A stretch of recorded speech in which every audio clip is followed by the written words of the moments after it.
Jay Crawford, Adam the Bull, Garrett Bush, Dustin Fox, Jason Lloyd, Tyvis Powell, plus, ba-da-da-da-da, you're loving him, Mikey McNuggets.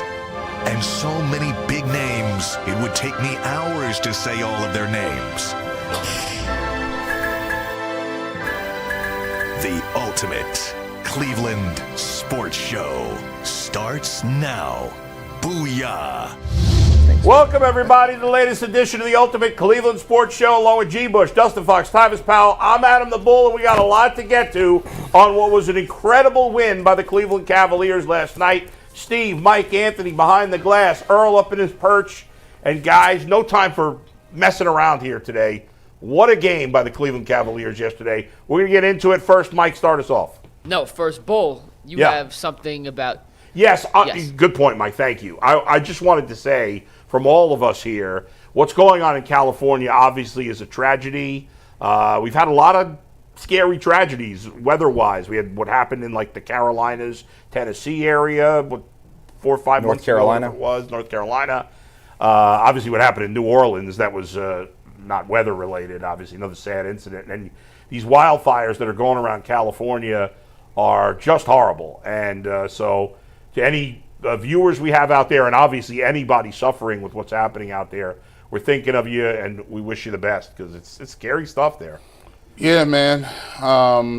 Anytime, I heard somebody on the internet talk about, listen, just because some of the people who are losing their homes happen to be celebrities or well off, like, bro, that's still somebody's life and house and memories and everything in there. So just because, you can show empathy to people even if you can't really relate to their financial situation. So it's just a tough thing. I don't wish that on nobody losing their house, especially given the fact that, there's a lot of memories and investment in those homes that are past financial, just financial assets. So shout out to everybody out there. Hope everything can get healed up pretty quickly and rebuild. Well said. Yeah, we're going to talk with Jack Duffin, who's a cap expert. He writes for the OBR, right?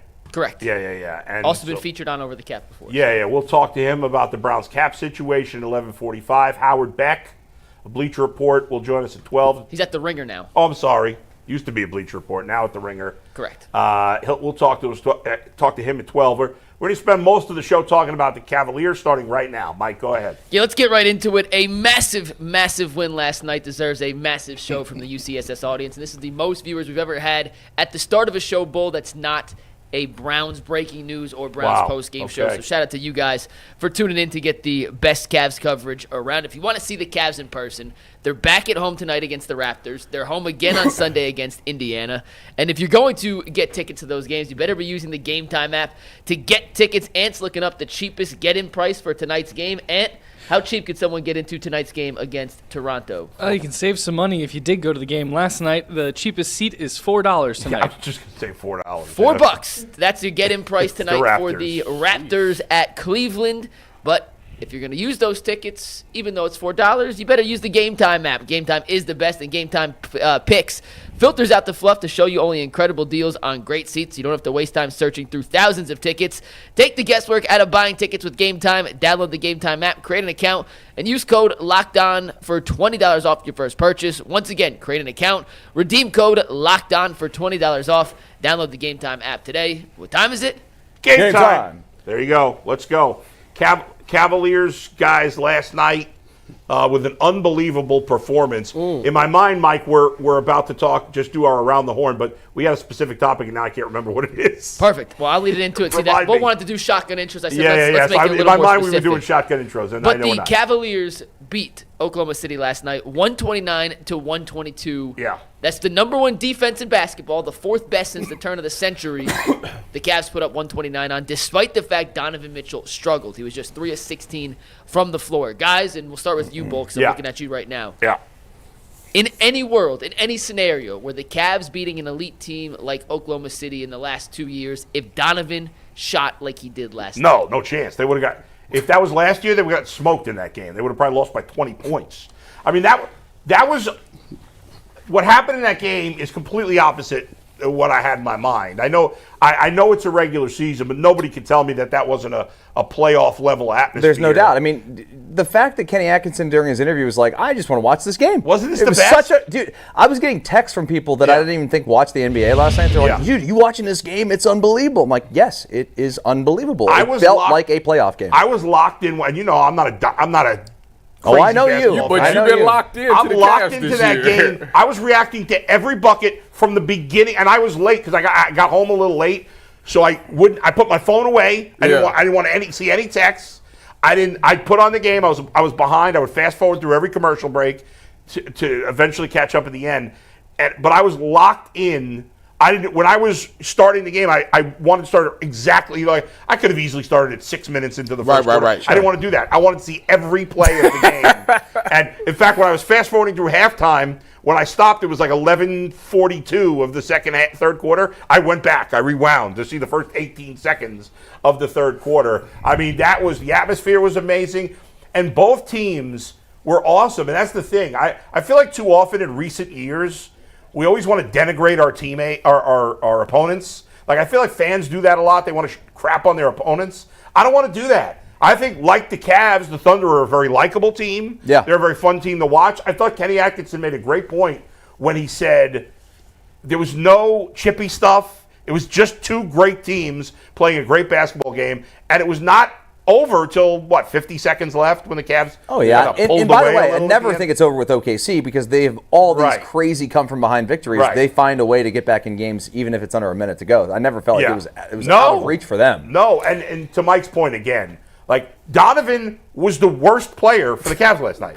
Bro, the worst. I was sitting there at a restaurant last night, and the bartender, who's a friend of ours, was doing a parlay, and he had Donovan, and I'm like, in the second quarter, I'm like, dude, Donovan hasn't scored a bucket. Hasn't have a point. He didn't get a field goal till the last minute. His first 4 points were free throws. Well, I tell you what, in the first half. As I watched that game, it was only one person that I kept thinking about. And that is Mikey McNuggets, because he kept talking about the torture chamber, and I was like, he's like, every time Donovan plays him, he just doesn't have his not good that game. bad though. And I'm like, listen, Donovan knows that. He knows this. He about to go out here and prove a point. And yeah, man, listen, hey. I got to tip my cap. You was talking crazy about that, man. I'm about to talk crazy. You was talking crazy I'm about to get even more reckless. I'm getting more reckless in a second. I was just letting the good cut vibe. that out. You cut that out. Listen, go ahead, Dad. Listen, all I'm going to say is that was my takeaway, is the fact that even without Donovan, this team still can win a game. Unbelievable. Which is something that we hadn't seen in the past. And I tell you what, man, we crapped on him a week ago. Max Strus watches the show. I'm telling you now, Max Strus is a fan of the show because he seen me talking about how I just didn't see it. Yeah. I didn't see it. And he came out there to do 5 for 6. 5 for 6. The only one he missed was like a heat check shot. I was like, the Ty Jerome, shout out my boy Earl the Pearl. Ty Jerome coming in. What did he get, 16 off the bench? But to your point, Tyvis, they don't win this game without Max Strus. They do not. In the first quarter, nobody could hit a shot except for Max Strus. They would have been down by 15 points. They would have been in the first quarter. And then from there, everybody else except for Donovan picked it up. But man, Max Strus carried them in that first quarter. Do we think Donovan just had an off night, or do we want to give credit to OKC? Because they seem to make him frustrated. I'm giving credit to OKC. It's history. McNuggets had his history. No, but not that bad. He had some. I thought early in the game he had some good looks. He shot like 22%. And he had some good looks. He had some good looks in the first half. Mr. Make League. Now, second Y'all half. need to cut this out. Second half, Tyvis, I thought they defended him crazy well in the second half. I thought in the first half he had some good looks from three, and he just didn't knock them down. I thought their goal was to take him out of the game. Yeah. And And a lot of double everybody teams. stepped up. It felt like every time Donovan tried to get away or to get to the bucket, there was another guy in his face. Yeah. And put the camera on me, Steve. Put the camera on me, because I got to say this. This to Shine King. I don't know when you coming back on the show, but I know you texted me this I morning. know you seen my boy number 10 go out there and go crazy last night. You better stop playing with it. He texted me. You better stop playing with He DG. texted me and told me What who he was say? better than Darius Garland. Oh, he said Ty Jerome better than Darius Garland. Text me. He tweeted it this morning. He cut it out. I said, dang, bro, what's going on? G, I want to give you the runway, but I want to just to Dustin's point of OKC saying we're taking Donovan out, letting everyone else beat you. After the game, Mark Daigneault said, we know how good Donovan is. We know when he's going, this offense is unstoppable. We made it a priority to try and let the other guys, mainly the bigs, beat us tonight. And guess what? They still scored 129 points despite playing their defensive strategy pretty well. They took Donovan out, and they still gave up 129 points. G, your victory lap. Even though you called double digits, it wasn't a double-digit win. Hey, you know, hey, listen, here's what I'm going to do. Let me just jump out here and say, listen, Oklahoma City, even though I was going back and forth with y'all all game, I couldn't get no peace. The state of Oklahoma hates me at this point. Yeah, but that's okay. That's fair. That's fine. Yeah. But OKC, listen, y'all got a nice team. I like the way y'all fight. I think y'all scrappy. You know what I'm saying? SGA, he did what SGA does, 31 points, and he did his thing. But here's the takeaway. You guys came in, and you guys pretty much shut down the Cavs' best player.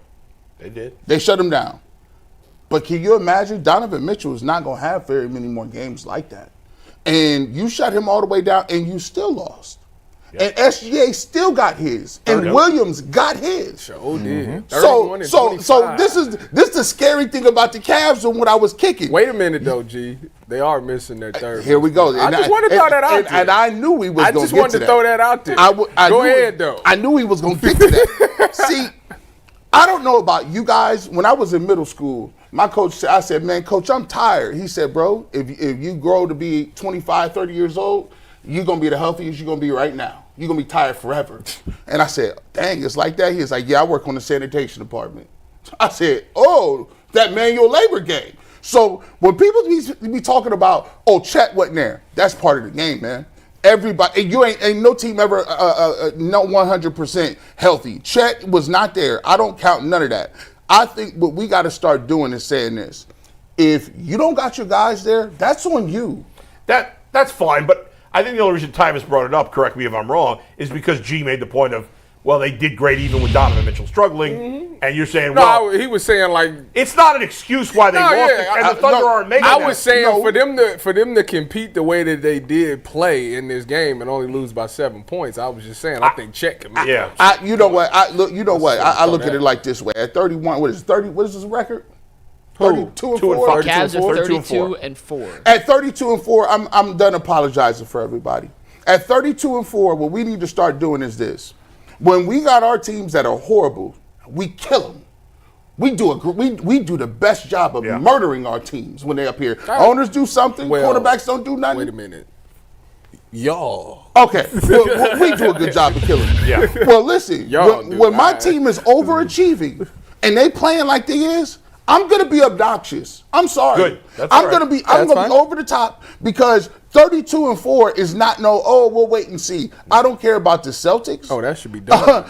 The wait and see thing is out the window. I don't care. This is legit. And we get it. You're not saying anything that we don't know. We know that this ain't the playoffs. We understand that the Celtics still got a good team. We know the Thunder are cool. But what I'm going to do is bask in the glory of today. And today we're better than everybody. So I'm going to say it at the top of the mountain. And I'm not going to wait for the national guys to come down and anoint us. And I'm not asking for your permission. I'm going to be obnoxious. I'm going to come in here and support the Cavs. And we're going to talk about why the Cavs is the best team in the league. Hey, OKC, you did your thing. You get your get back in a couple of days. Let's see if you can do something about it. But as of today, the Cavs are the best team in the league. And by the way, you still don't have anything for Evan Mobley and Jarrett Allen. And it came down to that. It wasn't about Donovan Mitchell. It was about Jarrett Allen, Evan Mobley, and when the going got tough and we needed to get buckets, it was bully ball. Oh my goodness. Yeah, it was. It was bully ball. The Fro, when did the Fro get the post word? I mean, he was unbelievable. I was looking at him like, whoa, where this been at? I did say on yesterday's show, my X factor was Jarrett Allen. That's true. I mean, the dude, You were right. drop You were right. step, going up dunking. I said, what? Bull, you gotta have your face. Where this You gotta have been? your face like you smelt something. All There's somebody farting here. All I seen was the float game from Jared Allen. Dude, The little floater, the He little was hook. phenomenal. That man was in there. That's got to be one of the best games I've ever seen him play. He saw Hartenstein. The game was so good that the internet said that, the lights were brighter than expected. They put the lights were dim. That's what they said. You know what's funny is Lights was dim. You had three kind of, and I know Mobley does shoot threes, but you had three old school big men in that game last night in Mobley, Allen, and Hartenstein, and all three were fantastic in that Hartenstein game. played well. They were great. All three of them almost had a triple-double. Yeah, it was Yeah, impressive. they And it's, did. to Dustin's point of Jarrett Yeah. Allen being the X factor, I thought OKC did a pretty good job against one big on the court. When the Cavs went to two big, Unstoppable. they had no answer. Nothing. And that's where Holmgren would make a difference. But to back up G's point on I don't want to hear about Holmgren, they had won 15 of 16, technically 15 in a row, without Holmgren. Yeah. Yeah, it ain't no excuse. They just beat the other two. They just beat the third and fourth best teams in the league in the Knicks and the Celtics They wasn't saying in the that last then. week without Holmgren. They wasn't saying that then. They was fine rolling with it. And it was, Jalen that- Williams looked like a star. He's a beast. listen, He's nice. they're really good and they're really deep like the Cavs. They're nice. I think Their the- role players play like the Cavs role players. Yeah. They're a damn good basketball team. I think this would, Oh, again, my God. if this were the finals, be fantastic. and for anybody who says that it wouldn't be great because of the markets or whatever, go to hell. I don't care. Screw the NBA. I love it. Awesome. No, that is a great They're 7 both games. fun basketball that teams. would How be do you a not like? great They're both 7 likable games. teams. And that's the thing too, for like outsiders who are not fans of either team, Right. can watch and be like, man, this you can just actually enjoy it, Right. which is rare because the way the game has changed, guys. The NBA, it's so like unesthetically pleasing. Yeah. Last night's game was sex. It was I beautiful. mean, it was just like It watching was. sex. You're right. I tell you what, that mid-range shot from Shea funny. was on Yeah. full display last I mean, night. the ball was movement like, that both good teams night. showed. Both teams. Mike, give the stats of assists to field goals because for both teams it was absurdly good. You got it handy? Yeah, I do right now. So I the think they're Cavs, almost exactly the same. the Cavs last 35 night. and 36 assists. The Respectively, Cavs last sorry. night had. I was looking at OKC. The Cavs last night had 36 assists on 47 total field goals. So 36 assists on 47 field goals, and I think OKC had 35 on 48, right? Both Correct. teams took Yep. 90 shots. Exactly. And they combined for, what, 70? Cavs were 47 for 90, and Yeah. Thunder was 48 for 90. can I mention a few things real quick? Max just to throw Strus is the into difference. I mean, that's unbelievable. Max Throw into Strus the is the realm. difference. The Cavs, also, yes, you're right. Max Strus was incredible last night. His playmaking is so underrated. I want to talk about that in a second. But the Cavs' shot profile, they're averaging close to 45 threes per game on the season. Last night they only took 36. OKC did a good job of running them off the three-point line and forcing them to take some more mid-range shots, which is more of the playoff shot profile. However, we talked about their corner three matchup, right? The first two They've buckets been of the bad game at shooting were corner threes. threes. They were incredible from the Yeah, corner last night, yeah. which played a big factor. They watched the Max show. Strus's shooting in the first quarter, Dustin, I think you were spot on with the fact that if he doesn't make those 3 threes in the first No, quarter, they're huge. going into the second quarter Yeah. down 12 instead Right. of down 7 or down 13. And that arena would have probably felt a It's- little bit deflated, yeah. you It know? feels totally different. But I want to talk about Max Strus as the playmaker real quick because we've all seen it online, and I don't even think we've fully discussed it yet because we knew he hasn't come back yet. And Steve, if you want to take it, it's 347 is his passing. But his playmaking off the pick and roll makes him a different kind of player than the Sam Merrill who doesn't add that element. Right. Or Ty Jerome doesn't have the shooting he does, but some of the passing he was able to, some of the looks he was able to generate off his God. passing last night were another big reason the Cavs were able to get some easy and good looks against a really physical Thunder defense. Guys, this is a team in the Thunder coming into this game that had been historically great defensively. I mean, not just great for this year. They had been historically great, Mike, right? Top 10 of all time? They had the 4th best defensive rating since the year 2000. 4th best defensive rating in a quarter of a century. And the Cavs, with their best player, playing like crap last night. Scored 129 points. Crazy. It's because that's insane. I said it yesterday. Good offense is going to be good defense. I agree with that statement. I think that the biggest difference that the Cavs made from last year or years prior to this year is they swing the ball. Because I think what happened is you got handicapped into thinking we just do pick and roll ball. Right. Pick and roll. And it's like there's so much more that you can do offensively than pick and roll. You can get so many guys better looks. And I don't know if we're going to talk about it, but when you talk about the big man, I think that those two, the reason that they're able to work is because it's not like, because I was watching Evan. I think it was the play Evan took Hartenstein off the dribble and laid it up in the fourth quarter on him. If you look at it, usually a big would just get the ball and stand to the side and watch. Yeah. But Jarrett Allen is actually moving, setting picks on somebody. And it's like forcing his defender to have to pay attention to this pick that he about to display to try to maybe hedge it, and which is then gives Evan the room to do whatever he want to do because he got to actually respect it. So I think, to me, that's the difference is that the off-ball movement of what's going on has made this team better because it's allowed them to have okay, I don't have it, now let me kick it to my dude. He probably wide open. Or let me swing it, boom, somebody open. So many times that you see somebody drive, kick, and then it's an extra kick after they swing it to somebody, and that guy is wide open. And to me, I just think that's the biggest difference when I look at the Cavs. Even OKC do it. These two teams do a really good job of passing the rock to the next person that's open. And I think that's why the scoring goes from what it was to what it is now. Yeah, you go from taking an opportunity at a decent look to a better look. Exactly. And when you get the better looks, you get more opportunities to have those 3-point opportunities. And last night, everything I saw in last night's game to me was like the exact opposite of what we saw last year in the playoffs. Like Mobley and Allen both look like they have I don't know if they went to therapy for toughness because both of them look like they'll I'd take them in a street fight. Like they look like tough dudes now. They're playing with confidence, extreme confidence. Oh my God. Yeah. Especially Mobley. Yeah, it's incredible. Mobley just looks like he's just peacocking out there. And he is just walking around like he knows he's the shit. And he must give up at least 30 pounds to Hartenstein, maybe more. At least.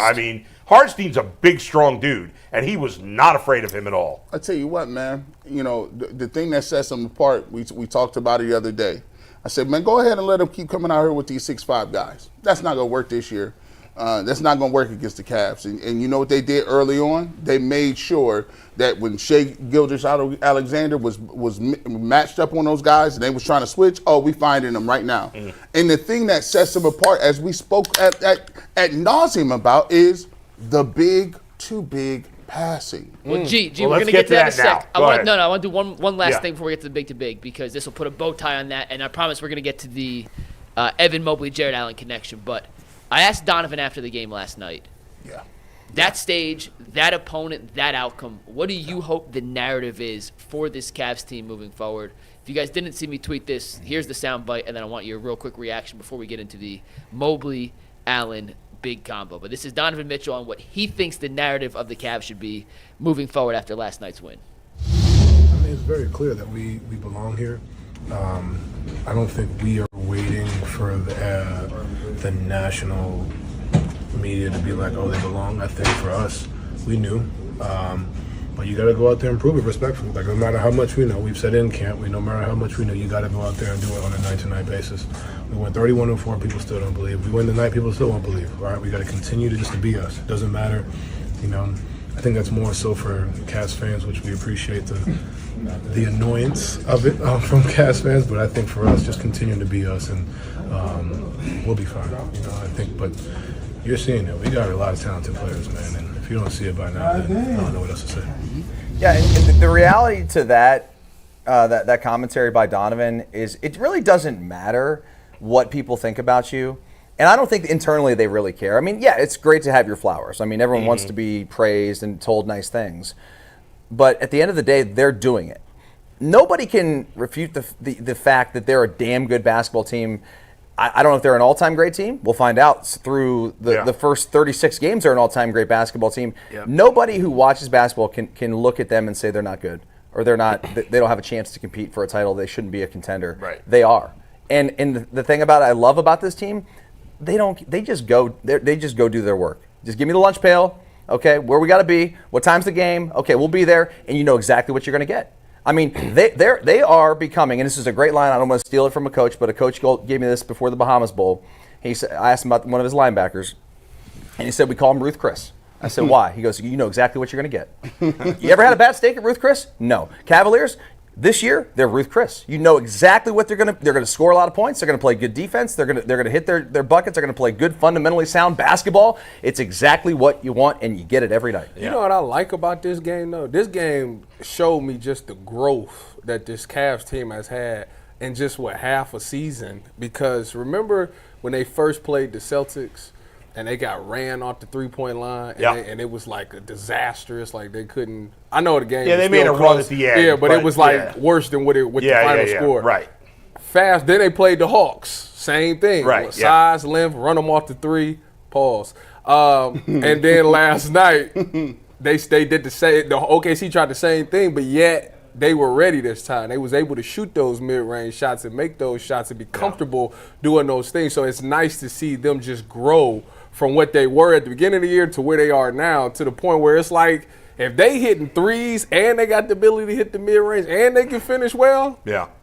And they once again showed, you guys have talked about the passing and the ball movement, how unselfish a team they are, right? The chemistry on this team is obviously great. I mean, think about it. At the end of the game, when Darius goes to the basket and makes that runner, which kind of felt like it sealed the deal, you didn't know for sure. But I was when he was going to the basket, I'm like, no, pass it. And then he puts it up and scores. I'm like, oh, yeah. But and Donovan goes up to him and gives him a hug. Like, a lot of superstars in that scenario, even though the team's winning a big game, they might be a little salty that they're not playing well. And Donovan was not salty at all about that. And I'll tell you, like in the locker room after the game, you would have no idea he shot 3 of 6. Exactly. He was the exact same guy in the locker room he was after the win against OKC, shooting 3 of 6 team, as he was 3 weeks ago when he scored 40 points and they beat whoever they beat. And there's a lot of superstars, not only in the NBA, but in all sports, that the team could win and they play crappy and they're salty about it. It's got to be refreshing for Donovan to have a game like this and see them still beat an opponent like this. Yeah. Because literally just last year in the playoffs, if he didn't do it, it wasn't happening. Right. And to know that, like, I can finally trust these guys that even if I do bad, they still got my back. We still gonna win. When you're a part of something bigger than yourself, it's easy. It becomes easy to be a team guy because you get caught up in the success of the unit, the group, right? And it happened, I'm sure, for you, Tyvis, when you won your natty. When we won our natty that year, it became not about individual accolades. Oh, not at all. It became so much more about the goal and the prize, and you actually enjoyed watching your teammates make plays because it meant that it fire you up. Yes, absolutely, and they feed off each other, and I think it's a great thing to look at last night's game with Donovan specifically. He didn't give a rip about scoring, and I also think too he didn't try to force the issue. No, you know what I mean? Like it wasn't like, oh, he's got to try to get hit. Like LeBron would have tried to force 100%. That sucker till the end, to get his 25 points. Yes. Donovan's like, okay, this is. We're good. Max has got 17, 5 for 6, but okay, how are we gonna win? There's more than one way to skin a cat. And we'll go all bigs, but I do want to just mention this last thing. We've talked about all season. Donovan letting go of the reins a little bit and letting other guys early in the season kind of take those late game opportunities. Last night was the payoff for that. That was a big game. Yeah. And I'm not 100%. It may have happened without it, but I can't say with 100% confidence that Evan would be ready for that moment and Darius would be ready for that moment if they didn't have some reps earlier in the season because Donovan and Kenny had empowered them to be the guy late in games in those moments. So I think last night was kind of the payoff of the first 35 games of those guys kind of getting the reps that Donovan had been accustomed to having and him being perfectly okay and open to the fact that in the long run, I need other guys to help me and give them a chance. So. And you know what's funny is that everybody else on the team had their moments last night, like where they kind of made an impact. Even we haven't even mentioned Dean Wade. Like I don't know what he finished shooting, but he had a couple big threes. He was awesome last night. Right? And everybody contributed. And you're right, Dustin. There was no early Donovan shot more. when everybody was kind of struggling outside of Max Strus early. And then when the other guys got going, he was just like, he was drawing the double teams and he was kicking. You never would have thought this is a guy, if you watched him play, who typically scores 23 points a game. Who had like 4 points. He never once felt like he was being selfish. Never. I think what we're seeing is the metamorphosis of the team aspect, and other guys are just better. Like sometimes, like you could wake up. We've all seen this before, where you play on the team and a guy could go away for a summer and come back and they just good. You'd be like, well, hold on, where you get that from? Because you've been working on it. Yeah. What they call that on Dragon Ball Z, the Super Ball. That's a Zenkai boost. They got a name for that? Yeah, it's a Zenkai boost. Zenkai boost? Yeah, he got one of them sensu beans. Whatever on that note, sensu beans. We know that Jarrett Allen, Evan Mobley have taken that giant step forward. We're going to get to the big pass. What's up? Let me just say, later in the show, we got to talk about. We know he's done a great job all year, but there was something specific about Kenny Atkinson last night that really stood out that I want to hit on later. We will absolutely get to that. At 3 o'clock today, there's a Behind the Glass episode coming out talking a little more of what we saw from the Cavs last night in their win over Oklahoma City. And then we have a Ultimate Cavs show coming at 5 o'clock too. So Cavs coverage all day here on UCSS. And we're going to continue our Cavs coverage right now with the big-to-big passing. G, you alluded to it earlier. Last night, Evan Mobley, Jarrett Allen did something we have not seen happen in a long, long time. Steve, take their stats. Both of them had 20-plus points, 10 rebounds, and 6 assists for Jarrett, 7 assists for Evan Mobley. That hasn't happened in a long, long time, guys. The last time it happened was Tim Duncan and David Robinson in 1998. We're talking about elite company for the performance of the two Cavs bigs last night, and the passing at the end of the game. Oklahoma City said Darius and Donovan aren't going to beat us. We're going to force one of those two bigs to make quick decisions in the short roll, and Jarrett and Evan both came through in the biggest of ways. What was the most impressive? With your headphones instead of mine. Yeah, he turned. Listen, do not ever let Jay Crawford see that. Is that good? He'll turn everything down. He'll be like, get out of here. You So, Jim, what was the most impressive part of the closing minutes from Evan and Jarrett last night? I like after the game, Jarrett. I like the fact that he acknowledged. When you're playing with two bigs, people talk about, and we said that two bigs couldn't play together. And I'm going to be honest with you. I said the same thing, that I don't think they could play together. And Jarrett Allen said there was some growing pains. There was growing pains in learning how to have spacing, learning where each other was at, learning how to get each other the ball in the spots that they like it. That was something that I thought was fascinating because it shows that they had to work on that too. Yesterday, I just looked at it and I thought, if you're going to try to guard the Cavaliers, right, and you want to get the ball out of Donovan Mitchell's hands, which I think they did a really good job of doing, and then sometimes when you have bigger guards on Darius Garland, it was a little bit difficult for him to get the ball up court at sometimes. But here's the thing that makes the Cavs devastating now is because when you watch them, they're always trying to outlet the basketball, and when they get the ball in the high post, it's a triple threat. They can shoot the elbow jumper, they can drive to the basket and cause havoc, or they can look weak side and throw the lob. When you got 2 7-footers doing that, and you doing that with guys that are trying to guard you that are undersized, it's going to be a problem. And at the end of the game, you saw Evan Mobley and Jarrett Allen not only say, okay, we can hold our own and not sit in the corners and look around, but we can control the ball, we can control the pace, and we'll work inside to inside. And a lot of teams don't do that. That high-low action is devastating because when you get the ball within 10 feet, 10 feet of a basket, you're in trouble. Nice. And so they didn't turn the ball over, Dustin. They were making the right decisions. And even the decisions with all right, should I pass the ball or should I get all the way to the rim? And I thought Evan Mobley showed his aggressiveness. Before, there was some of those shots he would have just thrown it up and wasn't ready to shoot. But the way they finished down low, shooting 60-70%, they passing the ball. Over 70 between them. That's wild. Yeah. If they play like that, no other team is playing two bigs like that, and that's going to be a major advantage. And I think that's what it is. When you, first of all, the league is in trouble because they never wanted Evan to be what he is. Evan finally is got to where everybody thought he potentially could be. He's actually hit that stage. Did you hear what they said on the broadcast About what? That what Giannis said a few years ago? No, what Giannis said. On the broadcast, if you missed this, I don't know if you heard it. I heard it, yeah. I can't remember who said it. It might have been Doris Burke. Yeah. She said, I think it was, she said that she spoke to Giannis, I think she said 2 years ago, about Evan Mobley, and that he said to her, I think he might be better than me at some point. He said he could be way better than me. All it is, you got to put the work in. Yeah. Which is wild. Like I said, since he got good like this, it is because everybody in the league, everybody say that the NBA is unwatchable because all you see is them jacking threes. Yeah. Boom, boom, boom. And it's funny that the Cavs kind of hit the time machine and went back to like 80s basketball. They're passing the ball a lot. They're rolling two bigs. And G. Bush is right. All these teams got 5 guys that can shoot the rock.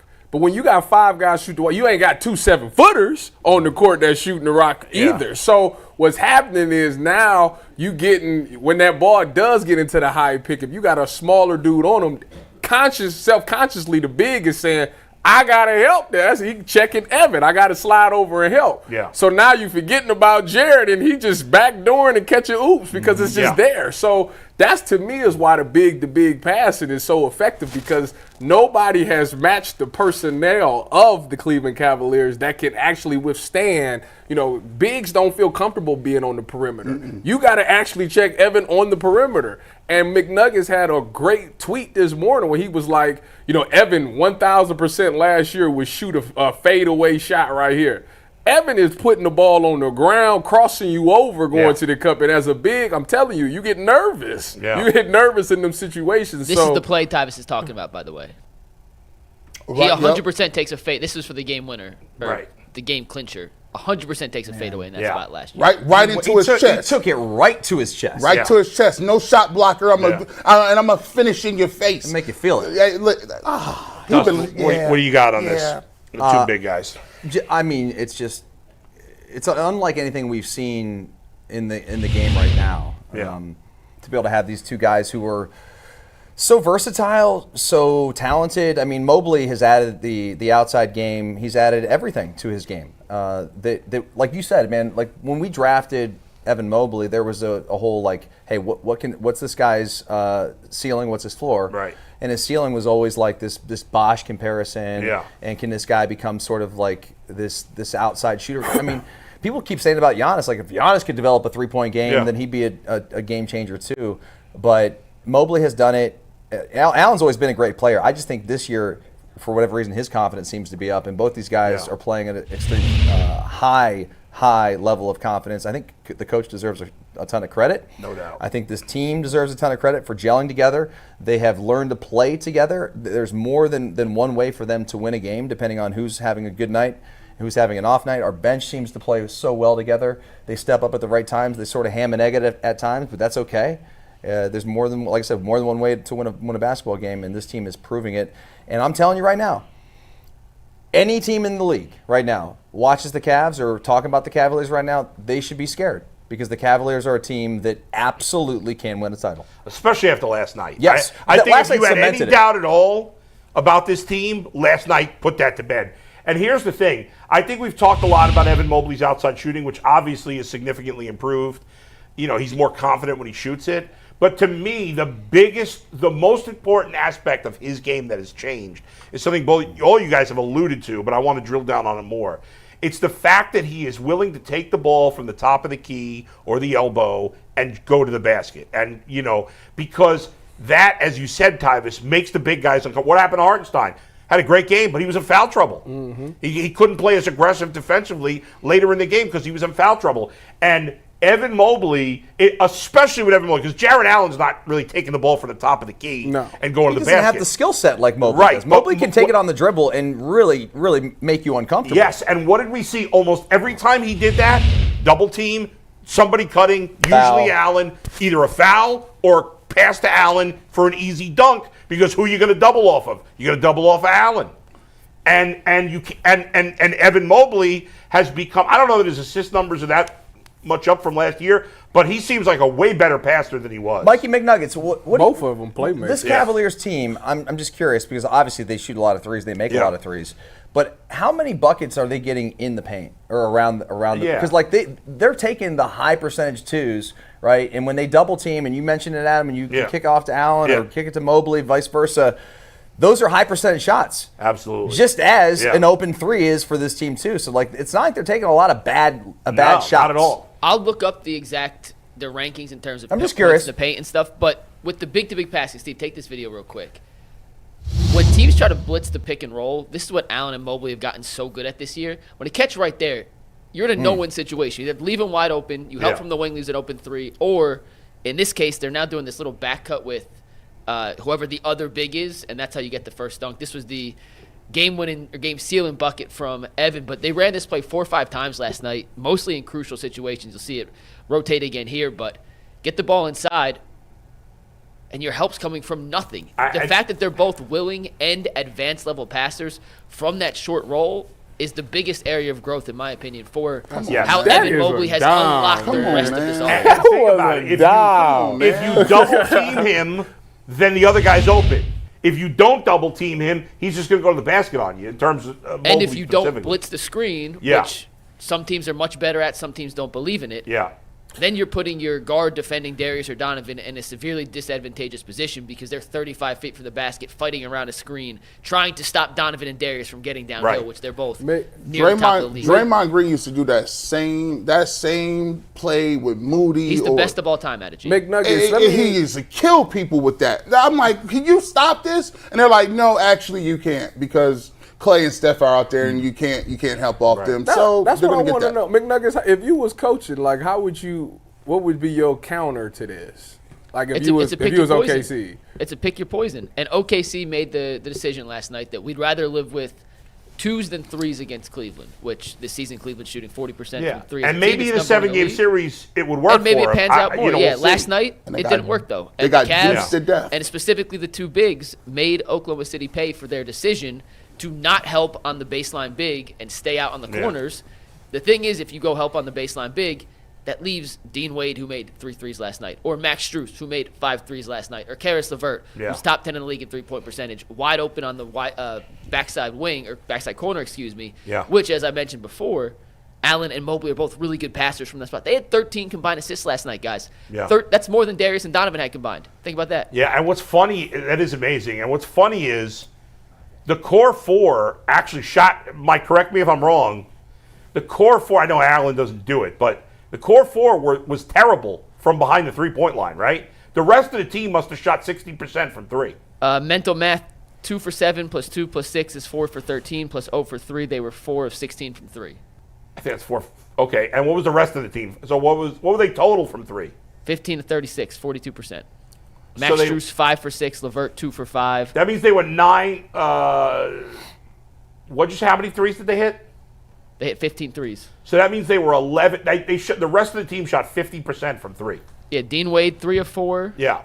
And Strus, 5 of 6 were the 2 big three-point marksmen. And guess what? The scary part about it is, we go back to the original topic. Yeah. We talking about all these stats and dudes doing this. Yeah. Donovan Mitchell had like 4 points or something. Nothing. Like so. Had one field goal, I believe, in the first half. So he's not gonna play games like that. So Not if definitely, no. you're trying to guard the Cavs, you're gonna say, okay, well, we made them hit 2-point shots, and they just proved to you that they could beat you inside by just giving you buckets inside. Yeah. And if you want to switch it up, they can hit threes. Yeah. It's whatever you want to do, bro. We got it. And as much as I respect the Thunder, if SGA had a game like that, like Mitchell did last They night, lose by the 30. Cavs would have won by 20, 30 points. Yeah. Right. Easy. Last thing, Mike, I think is you. Even you, who knows basketball better than the rest of us, you played in college. You didn't think it could work with 2 big guys initially.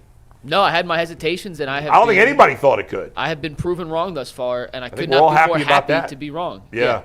We're going to get back to the Cavs in a sec. We have Howard Beck from The Ringer joining us today. We're going to talk about potentially the budding of a new rivalry between OKC and Cleveland and preview tonight's game against Toronto. But we're going to bring in a guest that we have been asked to have on for quite a while now after a quick word from Rocket Money. Has Rocket Money ever helped you find subscriptions you forgot about? or that you were paying for twice. It's happened to me. I had a few subscriptions I didn't even realize I was still paying for, but Rocket Money made it so easy to track them all down. It's like having a personal assistant for all your finances. Rocket Money is a personal finance app that helps find and cancel your unwanted subscriptions, monitors your spending, and helps lower your bills so you can grow your savings. It brings everything together in one place, whether it's subscriptions, your spending habits, or even your goals you want to hit this year. Rocket Money has over 5 million users and has saved a total of $500 million in canceled subscriptions, saving members up to $740 a year when using all of the app's premium features. Cancel your unwanted subscriptions and reach your financial goals faster with Rocket Money. Go to rocketmoney.com/lockedon today. That is rocketmoney.com/lockedon, rocketmoney.com/lockedon. We've been tagged to get Jack Duffin on the show more than I think any guest that we have yet to have. Jack is kind enough to join us today to help us break down some of the Browns' salary cap situations and questions we may have moving forward. And what's funny is, when you have a non-American talk about basketball or baseball, it doesn't seem that odd because baseball and basketball are in a lot of different countries. Mm-hmm. But football, as popular as it is in America, is really, I get it, it's growing in other countries, but it's really an American-only sport. For you don't have a lot of foreign players playing in the NFL, unlike basketball, baseball, hockey. So when you hear a non-American talk about it, it's always a little jarring at first. I know Sam Monson, who used to be with Pro Football Focus, is Canadian. And I can't remember the name of the guy, but he does like some fantasy stuff, and he's Australian. And I'm like, I can't compute an Australian guy talking about fantasy football. And Jack, of course, is from England. Jack, how did you get into football? I know you're an analytics guy, but how did you get into football being from England? Just playing Madden, if I'm going to be honest. Just playing Madden, and then it just got a bit into fantasy football then, and then it grew from that. And yeah, it was just kind of luck.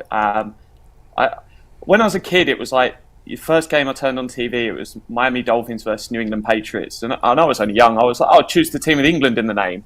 And then a little while on, I was like, I'd just get called a glory hunter. And I was like, I'll find a new team.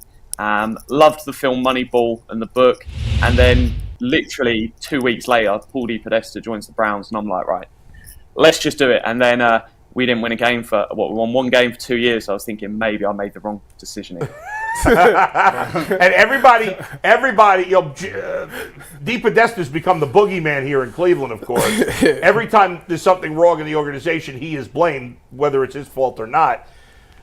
But that's why you got into it. You love Moneyball, you love the numbers, you love the analytics. I read your column because everybody got worked up about the latest Deshaun Watson restructure, and I read your column about it. Everybody should go read it. It was really, it kind of put it in simple terms for people that might get confused by the salary cap and how it all works. But explain to the fans kind of like a bullet points of what you did about how even though this is pushing some money, it's not actually pushing money, it's just pushing some cap dollars, right? Yeah, so there's two things with the salary cap. You've got the cash, which is how much a player is paid. So Deshaun Watson gets $46 million each of the 5 years of his deal. And then the salary cap is the accounting part that you can do lots of tricks and manipulation with it. And what the Cleveland Browns do is not just Watson's deal, everyone's deal. They push as much of the cap dollars into the future as possible. It makes no difference for when you cut a guy, anything like that. All it does is go, actually, we'll start spending the salary cap 2 years in advance. And so what the Cleveland Browns have been able to do is spend much more money than anyone else. So the biggest spenders of cash over the last 4 years. And it's one that is sustainable. Because the salary cap goes up about 8% every single year, if you're spending 20% above what the salary cap is, and you push those numbers out, there's no reason it can ever stop. But Jimmy Haslam's got all this money. They may as well spend it and put the best possible roster on the field. Yeah, some years it's not worked, but then last year is a perfect example of how it did work. Most teams lose their starting quarterback, and they work out, do we pick 1, 2, or 3 in the draft? The Browns lost their starting quarterback, lost about every other quarterback they could find, and they still ended up with 11 wins and in the playoffs. And they can build a really, really good roster, but the key thing is they've got to get the quarterback question right. So they're doing some great stuff with roster building, got to find the answer at quarterback. So Jack, let me ask this question: If they're doing this, why is everyone else in the league not doing it? Is it because they just don't have the cash on hand, or they don't want to do it like that? And two, is there any downside to having? Will it be a Armageddon day where, it'll be $300 million in debt, they can't field the team? Is that some sort of D-Day, so to speak, in terms of a cap hell? Yeah, so in terms of why every other team isn't doing it, a lot of it's just cash. Because if you take the Bengals, for example, if they went and did what the Browns were doing, they'd create all this cap space, and they might be sat there every year with like 100 million of cap space, but they wouldn't be able to spend it because their owner's not got the cash to spend that 2 years in advance. Because lots of people that own NFL teams are rich because they own an NFL team. Jimmy Haslam is rich, and happens to own an NFL team. And that means he can just throw cash around, doesn't matter about it. It's like, hey, we're going to get this money 2 years down the line. I'm happy to invest it now. And what the Browns are doing is sustainable unless we get something like another pandemic. If you get a black swan event where the salary cap crashes 1 year completely out of the blue rather than the sort of sustainably up 8% every year, the Browns will have significant problems, but it has to be that level of something going wrong. Nothing else is going to cause problems. Any of the guys that don't have guaranteed money in their deals, like Conklin, Batonio, Pocic, Teller, Okoronkwo, Tomlinson, Thornhill, even Myles Garrett's got no guarantees left in his deal this offseason. Anyone like that, if they wanted to move off them, they can. The reason they can't move off of Watson is because he's got 92 million guaranteed. It's not the fact that they've restructured or anything like that. It's just purely, once a player's got guaranteed money, you don't ever tend to see them cut. Russell Wilson was a rare example. Kirk Cousins might be the next one, but it just doesn't tend to ever happen in the NFL. So, Jack, just to clarify, as long as there's no decrease of the cap, which, as you correctly said, unless there's a pandemic or something crazy happens, or for whatever reason, Jimmy Haslam's like, I can't keep spending this kind of money. As long as the owner is willing to continue to spend whatever it takes, then the idea of eventually it's going to catch up with you is really not true, right? I mean, Correct. It will never catch up with you unless the owner stops being willing to spend. Is that fair? Yeah, it won't catch up with you. And it's why there's the advantage of having some of the smart guys around, not just Dee Podesta. There's loads of great people in the building that do phenomenal work, but they've planned this out and they look at several years into the future. And if you run 1 year at a time and you want to sort of turn over, tear down, when Myles Garrett said, I don't want to tear down, the tear down was never a realistic route because you're committed to continuing to spend. Jimmy's not just going to turn the tap off. They're going to keep putting the best possible team out there because they want to make the playoffs. So there's no real risk that anything's going to go wrong. And even with Deshaun Watson this year, he's going to get paid the $46 million, which, I would rather not be paying Watson $46 million. But if we take that out the equation, they're still probably going to be like the 8th highest spenders in the league. So this idea that people peddle of like, it's going to be a disaster this year. If being the 8th highest spender in the league is a disaster, then I don't know what planet these people are living on. You know, Jack, earlier you said that Myles Garrett has no guaranteed money left. Is that what you said on his deal? So, okay, so let's say if he got traded, how would that affect, let's say he came out and said, I hope it doesn't happen, but let's say he said, I want to be traded. How would that change the Browns' current cap situation? Yeah, so in terms of looking at a cash spend, it wouldn't make a change because they wouldn't be giving him any money. There'd be some dead cap based on sort of signing and option bonus money they've done over the last sort of 3-4 years. So there'd be some accounting for it, but it wouldn't cause a problem. I expect Myles Garrett to get extended this offseason. He'll be made the highest paid defensive player in the league. So you're probably talking around Nick Bosa's currently first at $34 million. And it comes into that debate of like, does he wait and say, actually, I'm going to hold off until June, July, which is when they tend to get done, and someone like Parsons gets in there sooner or Hutchinson, but he's going to get somewhere in sort of the 36 to 40 million. I expect that all to be wrapped up. He's got 2 years left on his deal, so he's got no real negotiation position. It will get done, and as Andrew Berry said, he'll eventually leave Cleveland, and he's got a short walk to Canton, Ohio. Jack, now that they've been put in this cap hell because of the Deshaun Watson contract, does that, like, we always say this with other teams and certainly with the Browns in the past too, when you've got a quarterback who's on a rookie deal, it certainly gives you more leeway in other areas on your team. So because the Browns are now sort of strapped in other areas. Does it make sense? I mean, do you think a rookie quarterback who could be on that rookie deal for the next 5 years makes sense with the first round pick potentially? I know we're not asking you who they should take, but just in terms of the quarterback position. Yeah, they've probably got somewhere in the region of 120 million of cash to throw around this season, so they're not limited to just rookie quarterbacks. The issue is there's not tends to be many guys on the market that are worthy of big money. I don't expect Sam Darnold to be on the market, so you're not really able to spend more than sort of 20 million probably this offseason on a quarterback because there's just not that choice to go and do it. Say something mad happened and Patrick Mahomes was suddenly cut overnight and wanted 80 million a year. The Browns could do that, easily work that within their numbers. So the cash isn't the problem. It's the lack of talent being available for them to go and pay. I mean, to some degree, if the owner is willing to spend unlimited basis, there's almost no cap. Essentially, I mean, there is. I shouldn't say no cap because, like you said, the Browns would be the 8th highest, which, while still good, is not the best it could be because of the Watson contract. But on some level, I mean, that's it. Other teams haven't. It's amazing because Jimmy hasn't, while obviously crazy rich, he's not the richest owner in the NFL. Jerry Jones is richer, and the Cowboys never do that. Not to that degree. The Cowboys are one of the lowest spenders. Jimmy Haslam constantly moans about the cap is stopping them. The issue they have is they don't like to restructure and push all the salary cap numbers into the future because he knows he could go out and spend a load more cash, but they don't want to spend cash because Jimmy doesn't want to spend his own money. So it's a decision that lots of these owners have to take. And when Tom Brady went to the Bucs, he said one of the things you've got to change is they used to be a franchise that whatever they spent in cash equaled cap. So they never had much dead cap. But that also meant they had a really, really cheap roster because they didn't put the money in. So one of Tom Brady's conditions for going to the Bucs was that practice has to end.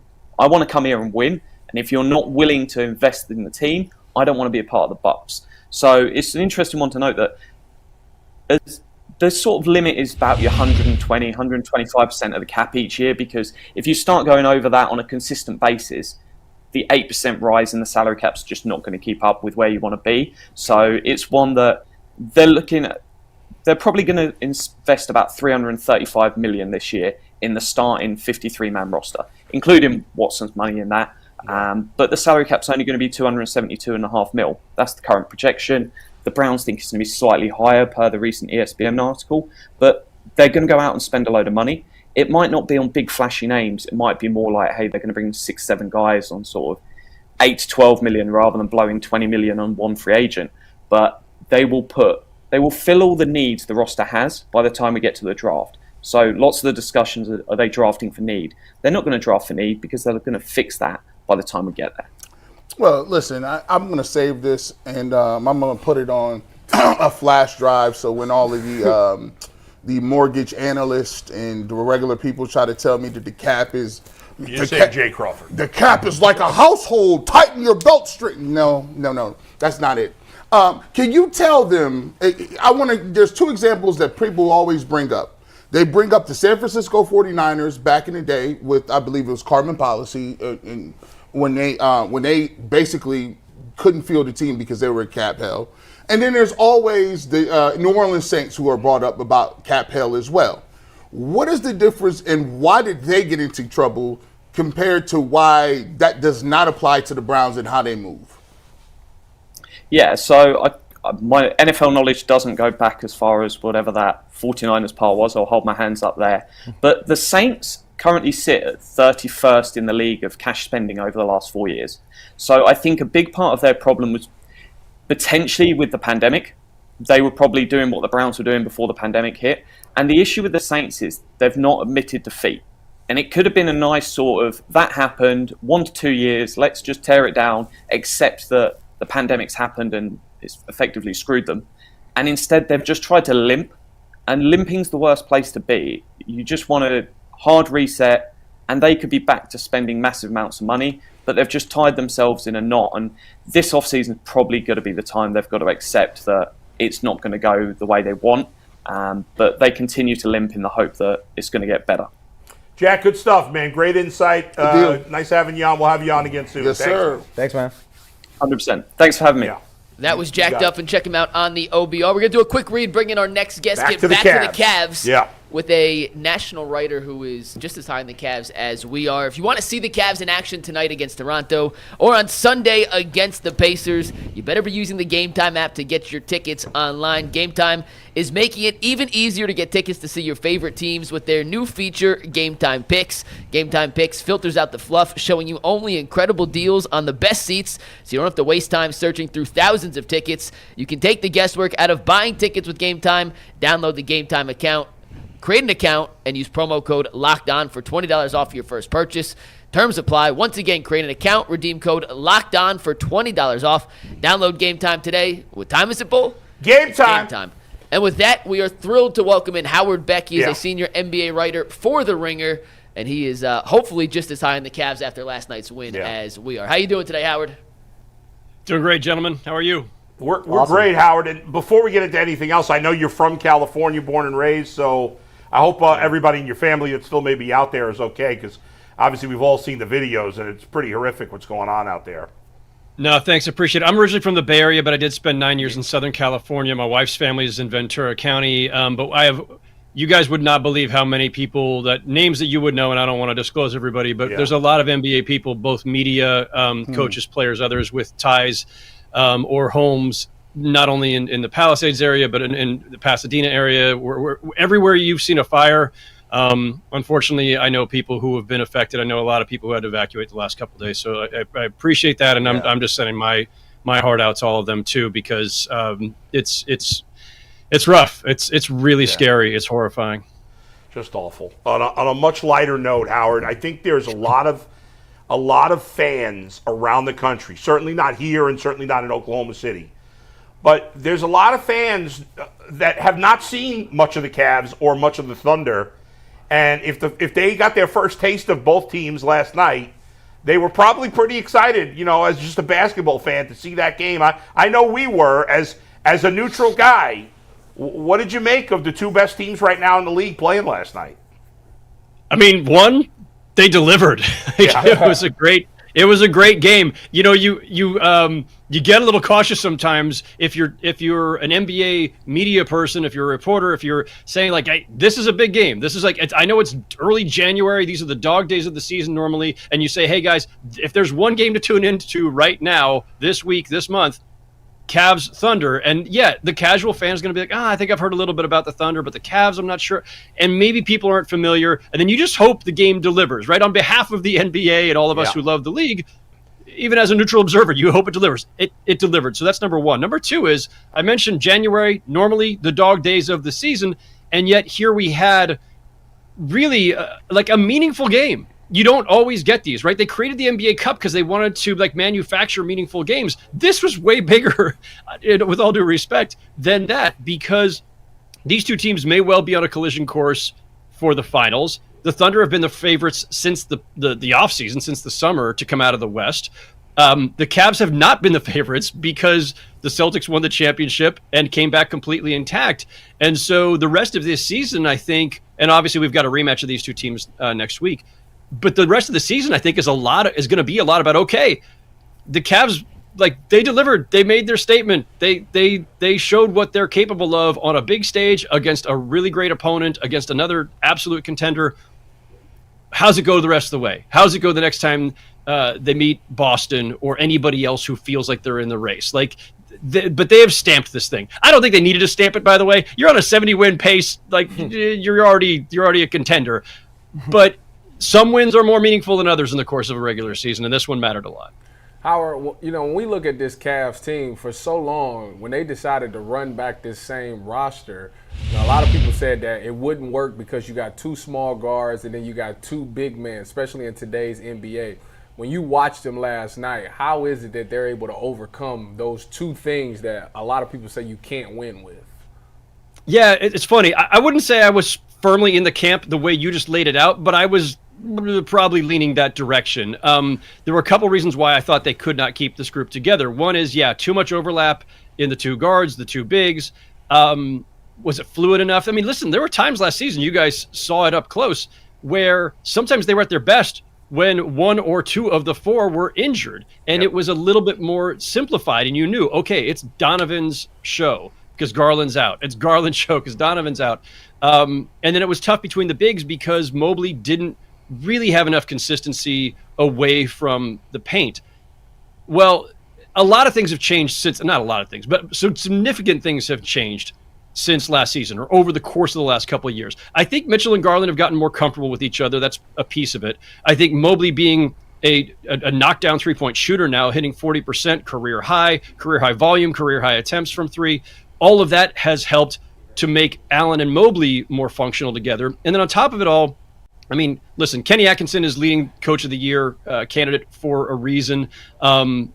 I thought he would come in with a different offensive approach, and he absolutely has. This team now, there's none of that stagnation, the stagnation we saw sometimes the last couple of years, or too much iso ball, too much just Donovan trying to create or Garland trying to create.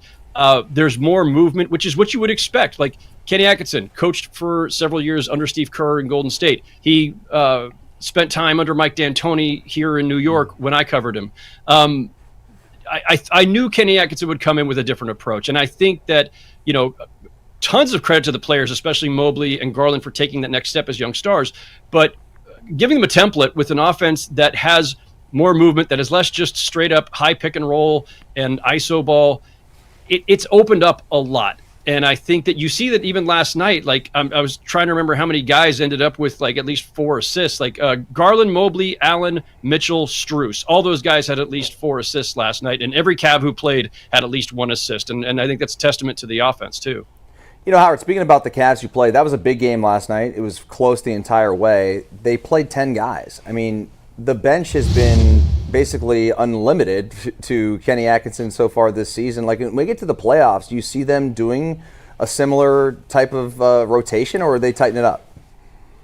Obviously the traditional thing in this league is that when you get to the playoffs, you tighten the rotation, and sometimes a 10-man rotation gets down to 7 or 8, and then it depends on matchups or depends on whether guys are in foul trouble, whatever.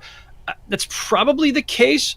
But, the Cavs have the luxury of, with their big four, you can mix and match, the guard big combos, which means that, one of those guys, especially the guards, you always have an elite level scorer creator type on the court to anchor the bench unit. But I think it's great because, listen, on a night when somebody just doesn't have it, or a night when someone's in foul trouble or banged up a little bit, like, Ty Jerome can come off and give you some instant offense, and Max Strus can come off and give you some great shooting and defense. Like, they've just got a lot of different ways they can go. That's a nice luxury to have. Whether they need all of those pieces in the playoffs, my general feeling is like better to have it, because you never know when you might need to plug them all in. But their depth is fantastic. Kobe Altman's done a phenomenal job. He gave me some deserved ribbing when I saw them here in Brooklyn a couple weeks ago, because I had been on that boat of like, I don't know how long they can keep this together, and I don't want to pour any cold water on it, but somewhere down the road here there may be second apron issues, but we don't need to talk about that. Speaking of the roster, I mean, you're not the only one. We were talking about it here about we don't know if the two bigs playing in this NBA could work. We talked about Donovan Mitchell and Darius Garland, whether that would work. When you watch this game, does this make you feel any better about a Celtics-Cavaliers series? A lot of people say the Celtics are the champs. The Celtics are big, they're long, they got Tatum and Brown, and they're physical. Does this change your mind about, for better or worse, about the way they would play against the Celtics to get to the finals? Every matchup is different. The Celtics are the defending champs. They deserve to be the favorites until, somebody knocks them out, right? And they will be. And they're intact. They brought back everybody from last year. They got to keep Porzingis healthy. That has been a bit of a struggle for them. But if the Celtics and the Cavs are both at full strength in the spring, I don't know. I don't know where it goes. I don't want to presuppose anything at this stage, because this Cavaliers team, it's the same construction that has disappointed in the playoffs the last couple of years. But it's not the same team, right? Some guys have taken leaps. They've added to the bench. They're functioning better together, as we were just discussing. I'm as curious as anyone to see, can they take 4 of 7 from Boston. I think Boston would still be the favorites, even if the Cavs have home court advantage. But again, that's partially in deference to what the Celtics have already accomplished. And if there's still some lingering doubt out there about the Cavaliers, I think it's, well, okay, this all looks awesome. 70-win pace, that is just unreal, unbelievable. And any team that gets on that pace, automatically, yes, they're a contender. But I think where some people still hesitate is, but we haven't seen this team do it in the postseason at a high level. And so maybe there's some lingering doubts there. And I think the other piece of it, too, is just the Celtics have so many different ways that they can try to throttle Garland and Mitchell. Like, the offense all begins, obviously, with those two, all-star level guards.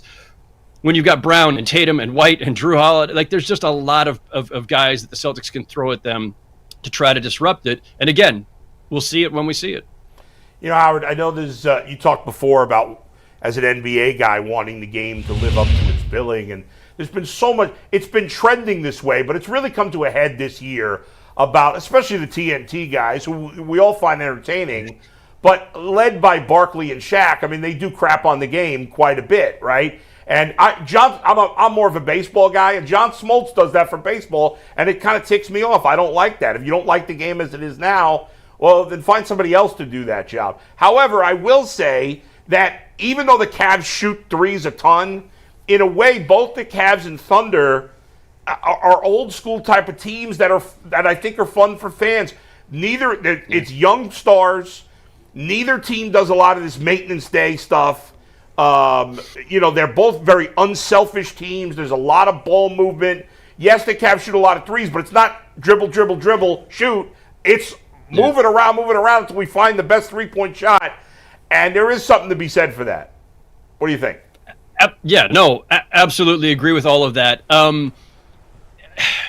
It's easy for people to fall into, especially people from an older generation. And I'm older than some of the guys on that TNT set, and maybe younger than two of them. Some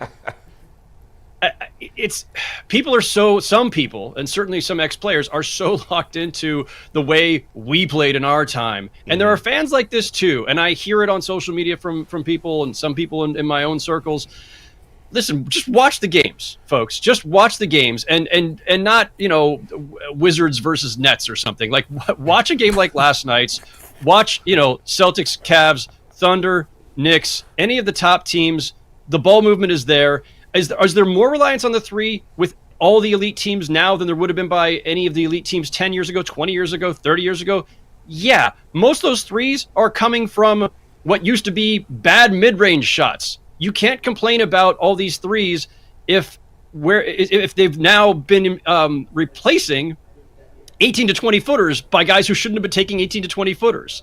And if you don't like 7 footers shooting threes, I get it, but watch what Evan Mobley and Jarrett Allen do inside. Like, Mobley's going to shoot threes, but he doesn't even shoot a ton of them. Well, he's shooting 2.3 a game or something, but he can make it from outside and he can score inside. Wembanyama becomes a bit of a polarizing figure now because, this incredible talent who comes into the NBA, but he shoots too many threes. That'll probably even out over time, but he shoots them because he can make them, and he can also do things inside, and he'll find the right balance. He's still really early in his career.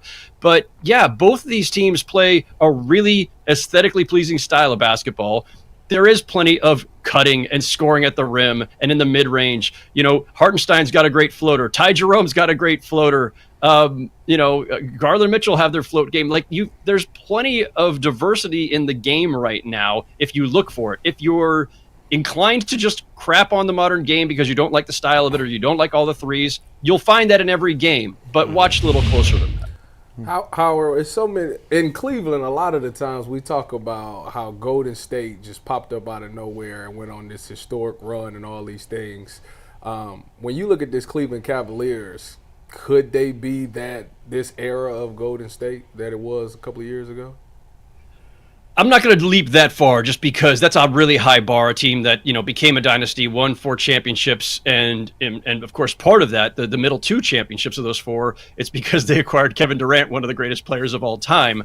A all due respect to the Cavaliers and their 4 stars, I don't know that any of them are ever going to reach the heights of Steph Curry or Kevin Durant. That's not fair. That's not a fair bar to set for them, and I don't think a dynasty bar is fair to set for them either. Let's let them make some deep runs and see if they can get to the finals and see if they can win a championship before we start talking about multiple. And I, it's a couple of years ago that the Nuggets win a championship, and immediately people are saying, "Oh, well, they're young, they're all under contract. The Nuggets are going to be the new dynasty." And I said, whoa, hold on. They've only won 1. Can we win 2 before we start talking about dynasties? They now they're losing the battle of attrition, right? They're losing key rotation guys every summer. It's hard in today's NBA. It's really hard under this particular collective bargaining agreement, this economic system where we've got the first apron, the second apron, and all these limitations. The Cavaliers are going to have to, again, I don't want to have to go down this road right now because this is like things are great there. Eventually, they're going to have to reckon with some of the financial realities of today's NBA system. So I do think that this team can reach very high highs. I do think they can win a championship. I think that if they can keep it together, multiple, sure, in theory, that's there. I think the talent level is there. They're just going to have to navigate all the other things that teams have to in today's NBA. Injuries, bad luck, salary cap issues. Last question before we get you out of here, Howard. We appreciate you. How many All-Stars did the Cavs get? It's a great question. You know what? Like we're gonna in less than an hour here, the NBA is gonna announce the second round of fan returns in the voting for the starters. Donovan Mitchell was among the top 2 vote getters among the guards the last time. I think he'll probably still be there. So let's say that Donovan Mitchell gets in as a starter. He'll be the only starter from the Cavs. It's interesting when you start looking at the candidates for the reserves, which will be picked by the coaches. The Cavs are going to have a lot of benefits here from just happenstance. Paolo Banchero and Franz Wagner from the Magic are both hurt and have missed a ton of games, so they're probably going to get pushed down the list. Joel Embiid and Paul George, same deal. Not enough games, probably get pushed down the list, so that's going to help. Jimmy Butler's meltdown in Miami is not going to help Jimmy Butler's candidacy. So that's going to help it a little bit. Obviously, Jarrett Allen and Mobley deserve it on their own, but when you're trying to squeeze on 3 or even 4 guys from one team, the coaches have to weigh that against who else is deserving.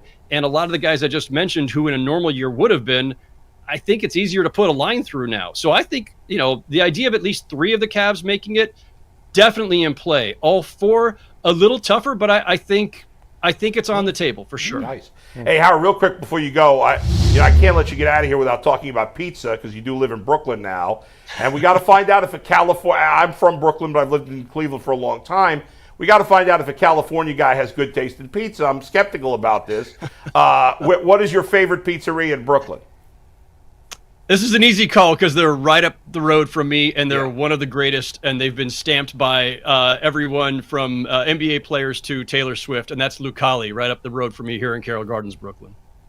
All right, you get credibility. Now, I got a little nervous. Because sometimes, there's a couple of places that are very popular that to me aren't as good.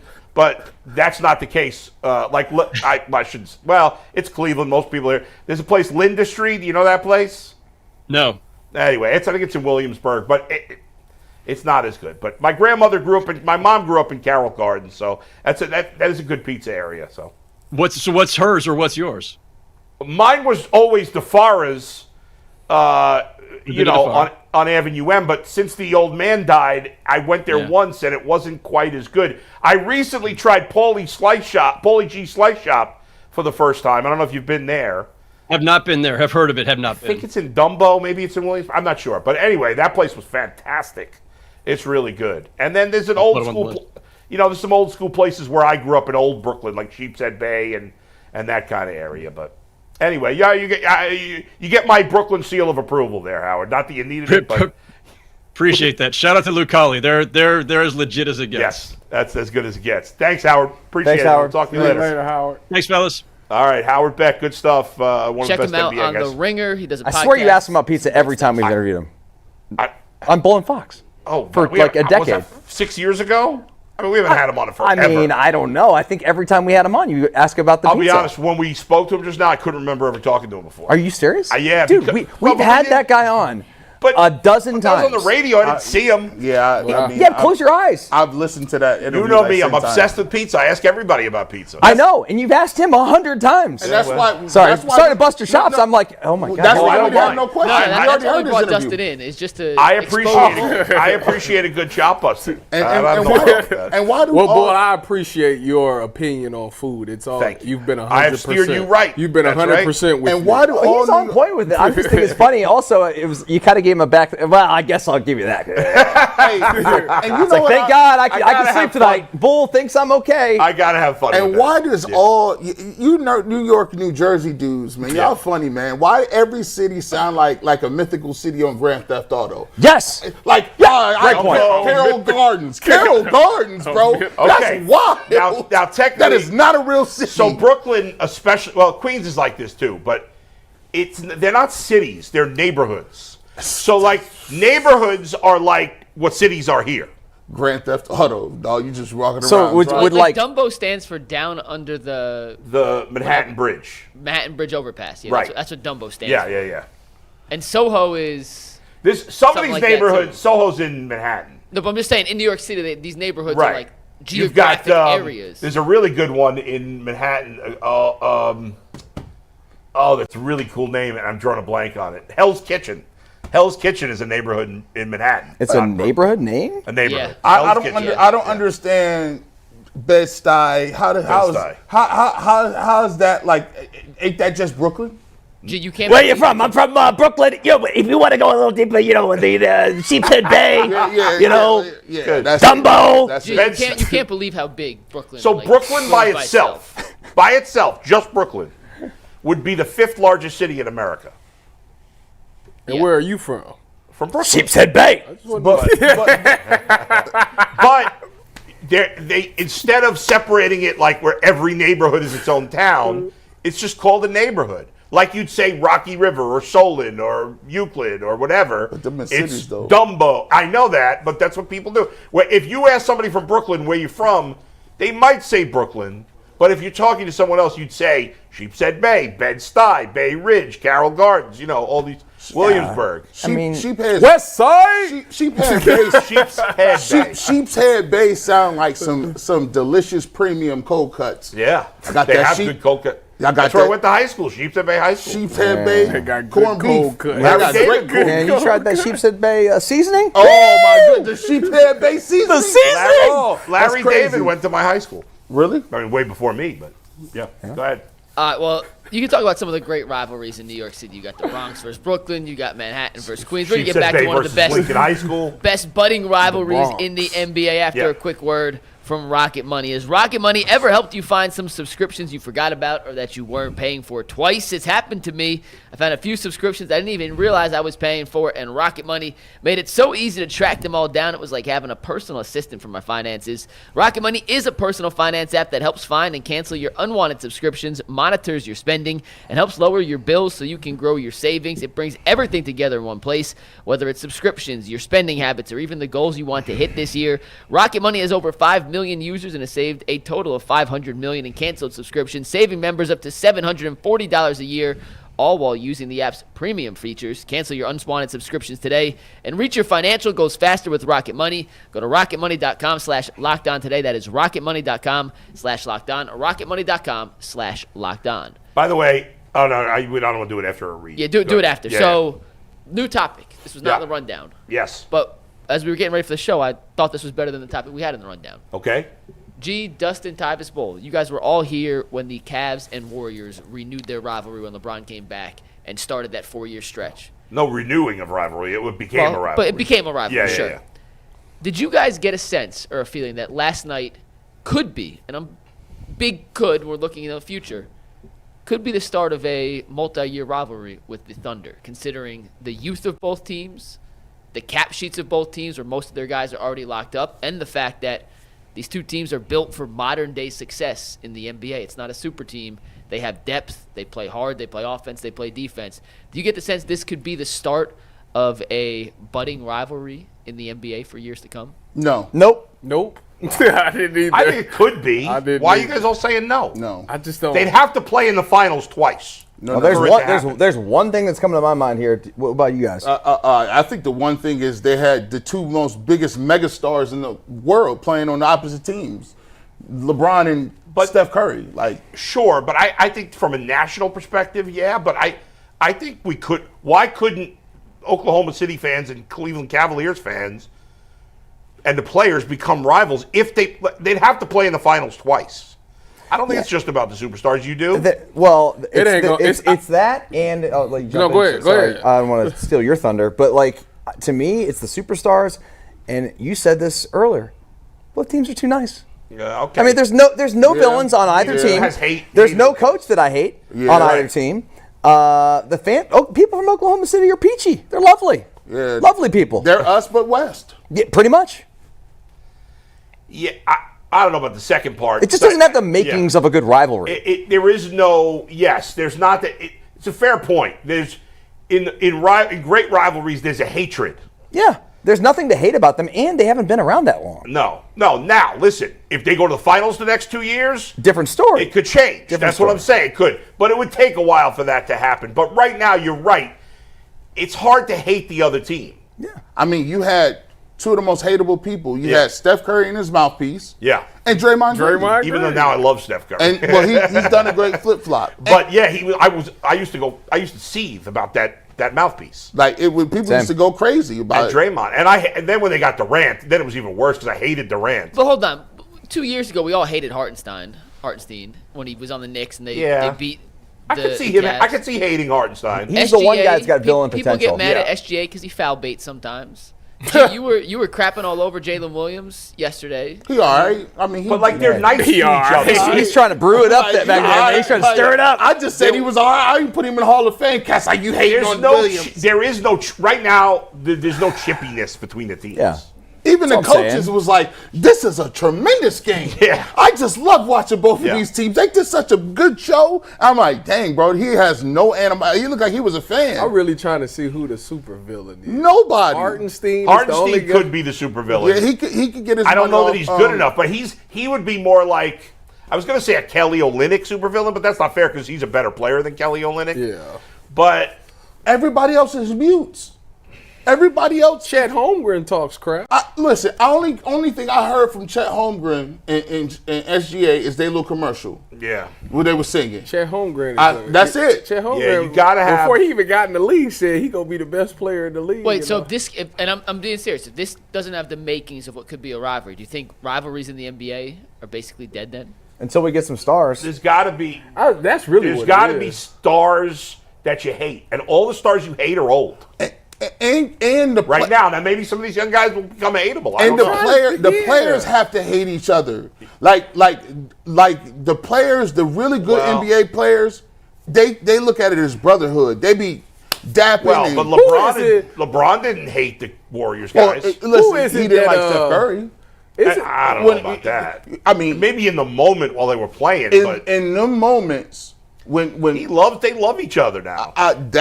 We love Steph Curry now, but in the moment, ain't the Grizzlies like a team that always like? The Rockets are the closest thing to the quote unquote bad boys right now. Oh, are they? Really? I don't think I've seen the Rockets play once this year. Tyler Hero the other day. They got I don't two like guys him. Suspended for Tyler Hero.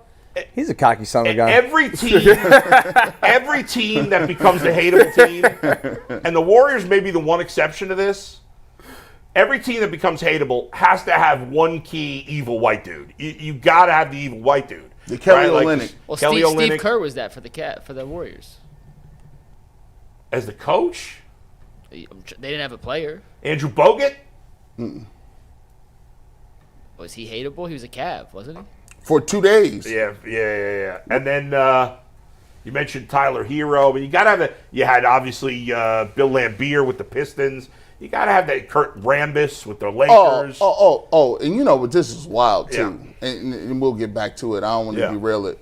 These people, go back and watch. I've been watching 80s basketball games in full version on YouTube. I don't know why. I just been up.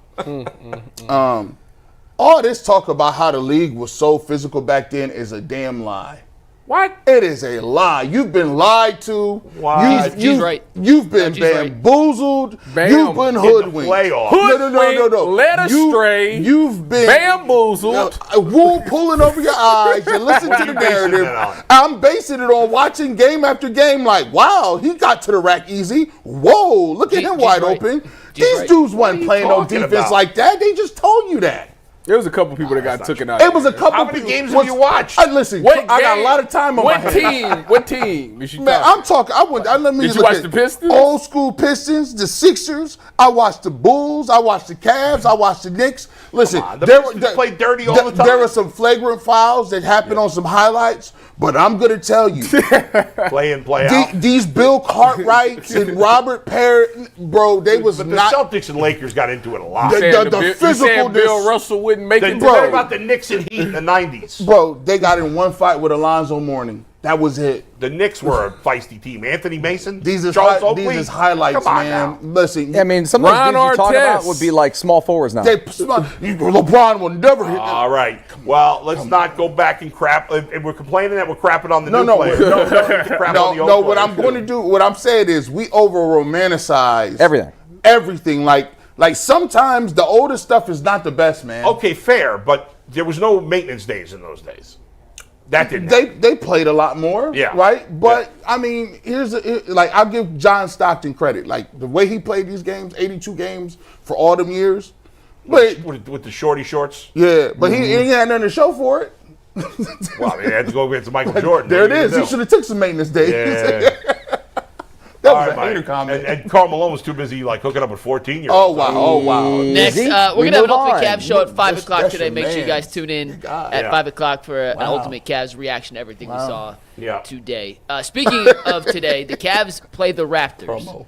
If there was ever a situation on paper that looked like a trap game, it might be tonight. Coming off a giant win over OKC, they're 15.5-point favorites tonight against the Raptors. My question to you guys is.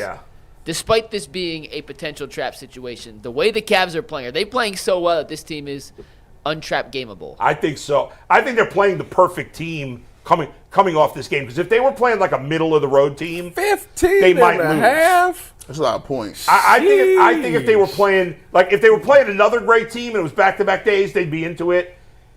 If they were playing a decent team, I think they might have trouble. But the Raptors are so bad. I don't think they can keep it within 15.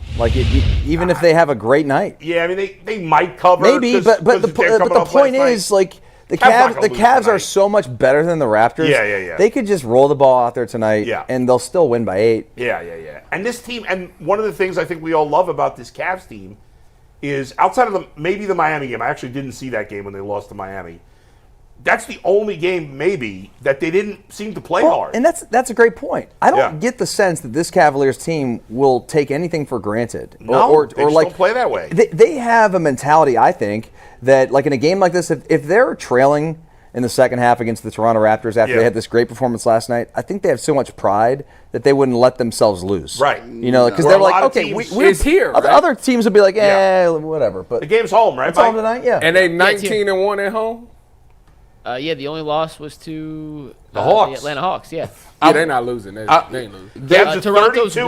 Toronto's 1-9 in their last 10, by the way. Cavs are 32-2 against everybody but the Hawks, and 0-2 against the Hawks. Are the Cavs going to lose a game in January?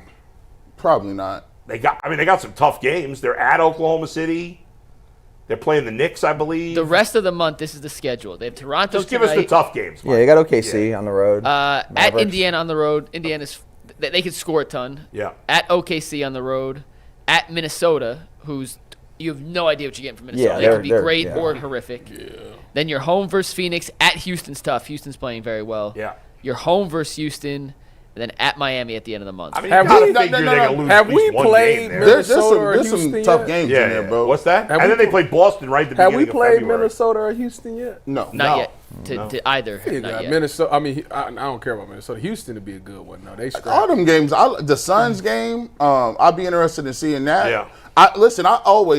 The Pacers play the Cavs tough every year. I can't never. They all of a sudden can shoot threes. Pacers in Miami are always a pain in the butt. But here's the great thing about the Cavs. They got people Like that was Max Strus saying, "Oh, don't try to act like y'all forgot about me. I'm getting minutes." Oh yeah. Like, don't try to act I was like just a starter last year. And then Isaac Okoro was like, "Hold on, dog. I was actually playing and I was shooting Nah, I need to get some." Like, they got a bunch of dudes that's legitimately fight for minutes. Ty Jerome had to come in and say, "Hold on now." Because his minutes had been down. How many guys played last night? 10? Yeah, they played everyone, and Sam Merrill was not available. So they played the 10 guys they typically play. And we'll see if Merrill's available tonight. Will he go 11 if everyone's available? All right, if everybody's healthy, besides the big four, we know Levert, Wade, Strus, and I think Jerome are 100% going to be part of the mix, right? Is that fair? Yeah. So that's 8. So the question is Tristan Thompson playing tonight? Actually, did you say Okoro? No, Okoro. Okay. So the Jerome, Okoro, Merrill is, I feel like, Merrill's out of the mix in the playoffs. I'm just saying those three are the matchup-dependent ninth guy. So is Niang the guy who would be out of the mix in the playoffs? You don't have another big though. I don't think nobody. Yes, you do. Tristan Thompson. Tristan Thompson's not playing. He's not playing. Here's playing tonight. Here's what I'm gonna say. Get on, come on, TT. They might play 10 in the playoffs. TT, I need some minutes. Beck made the great point though about how because of the two bigs. I mean, you have unlimited combinations. It's like going in my closet looking at my shoes. Yeah, I'm gonna do these. Two things that Kenny said last night in regards I'm gonna go to that. boom, boom, boom. We got a new combination Kenny was here. asked all the different closing lineups that they've played this year, and he goes, "It's the ultimate luxury. I can play and feel confident closing with two bigs. I can feel confident closing with one big, or if we have to, I love Dean Wade at the center with 4 shooters around him going complete small ball. I have 3 different options." And to the playing 10, 11 guys, Jason asked him straight up last night, "Kenny, we played 10 guys in the playoffs?" Kenny kind of smirked and was like, "It's January 8th at 10 o'clock? Yeah, the answer is yeah now. Right. Ask me in the playoffs. We'll see what the reality is." He can roll with the high hand. That's the cool thing about it. Like when you see, that's why I like talking spicy when you 32-4. I do what I want to. Yeah. Y'all gonna have to. This is my game plan. This is all time great.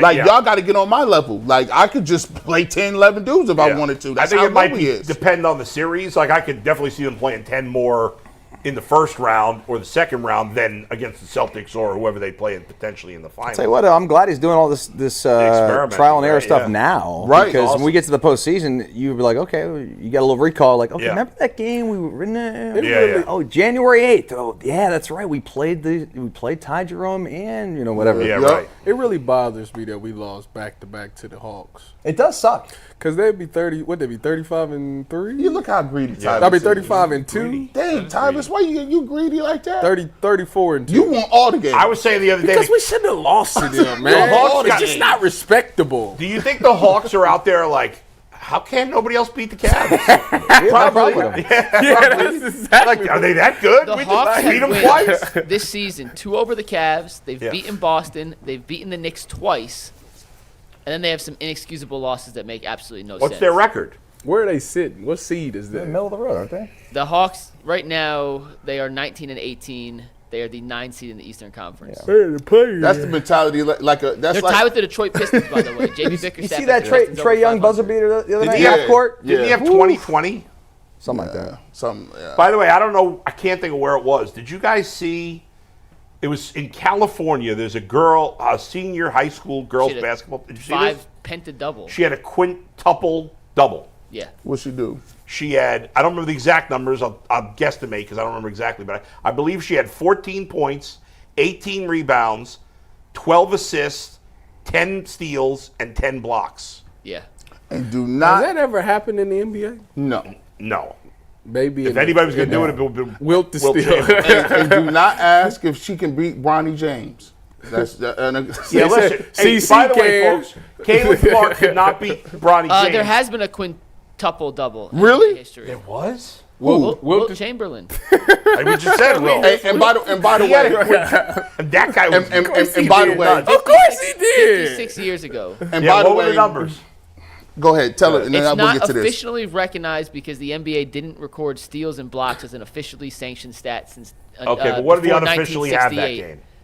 But unofficially speaking, and if we're going to go off this post that I believe to be real, from March 18th, 1968 is when it happened. This can't be freaking real. Go ahead. Yes, it's 53 points, 32 rebounds, 14 assists, 11 steals, and 24 blocks. 24 blocks. Dude, he was. I mean, that's like the Matumbo commercial with little kids. No, I've seen it now. This on Max Preps, the article, the greatest stat line that doesn't count in NBA history. So well, didn't he had 24 blocks? Didn't Wilt average 50 and 20 a couple of years? Yeah, I mean, his numbers back in the day were absurd. And here's the greatest thing. This is wild to me. This is so wild to me. And the fact that these people, once again, they lied to you. Yeah. Bill Russell is nowhere near better than Wilt Chamberlain. He never was. This is the first Jedi mind trick they played on you. This is called moving the goalposts. Well, Wilt was dominant. But when you look at the best winning in a team aspect, we're going to put Bill Russell. Now, you put him on there because he played for the Boston Celtics, and they had a team that was stacked. And Wilt diminishing Bill Russell. He's not better than Wilt Chamberlain. He's not. He's not. I know he's not. But but I agree with you. Well, let's not diminish him. But that's how Wilt Chamberlain get diminished. I hear you. Wilt is never mentioned in nothing. Well, when you argue LeBron and Jordan, he's never mentioned. Wilt lost to Russell in like 7 straight playoffs. Hey, listen.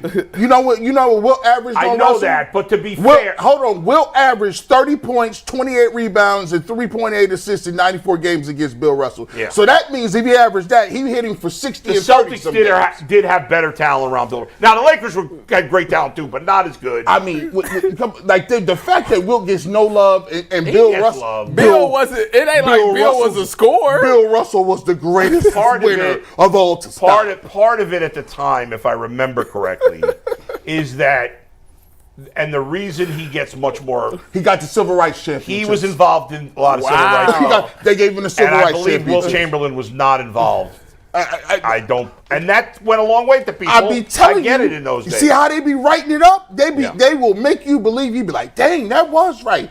I had to go back because people would be talking in the barbershops. I had to go back and be like, hold on, let me go look and see what they was really doing. And I was astonished when I seen that. I said, bro, Bill Russell was getting 12, 15 points. Well, that's going to be like when people look back at this season and see LaMelo averaging 31, 8, and 8. He wasn't and a be scorer. Like, oh, LaMelo had a great season. Yeah.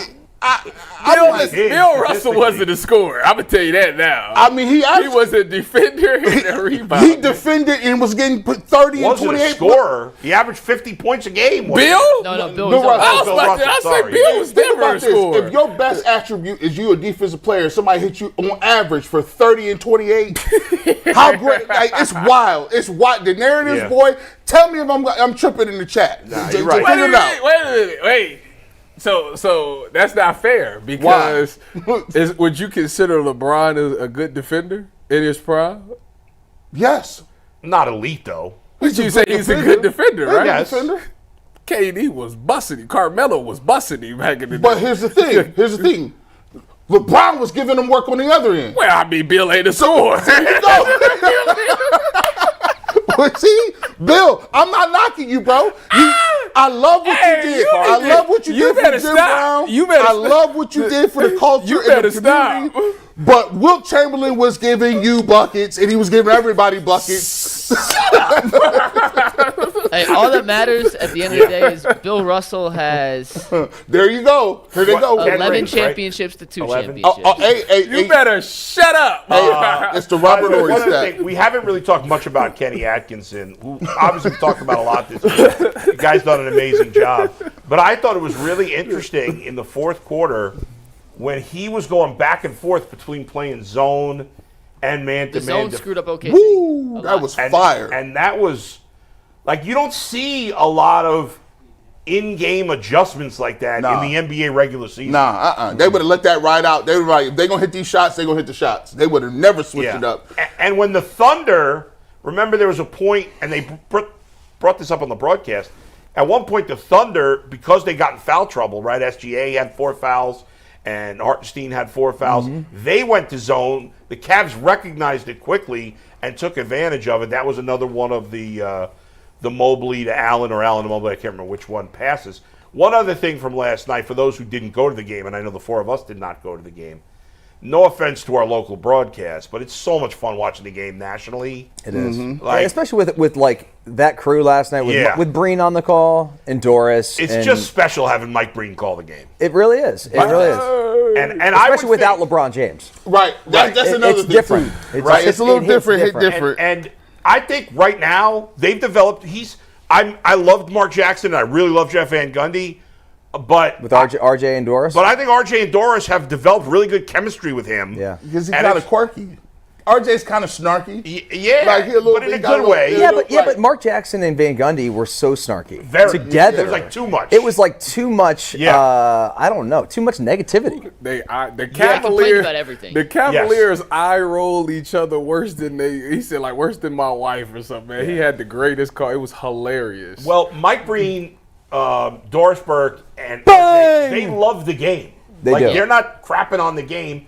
And our friend Cassidy did a great job. She's awesome on the sideline. And that's not easy to do. Those sideline questions are not easy. A lot of people are bad at it. She was excellent. My wife lost her mind. She said, "Oh my God, there's a Filipino on your show." I like her. She is so beautiful. She is so beautiful. That's awesome. She looks like a Filipino actress. I was like, nah, you didn't say that about me, bro. Like, I'm going there every day. No, she's like, I will watch. She was much more excited about Cassidy. When will she be back on? She's on TV now. But it was, hearing those calls was it was fun. Mm-hmm. Awesome game. Awesome. Bang! We got to end the show with some news from Berea, though. Before we get to that, on Friday night, there will be an Ultimate Buckeyes show post-game edition. Tyvis, maybe myself. Dustin is busy, but it will be Tyvis.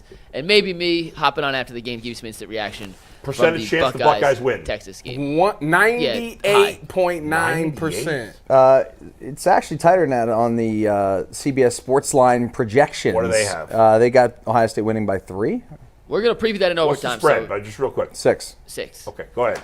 The Browns hired a new offensive line coach yesterday, guys.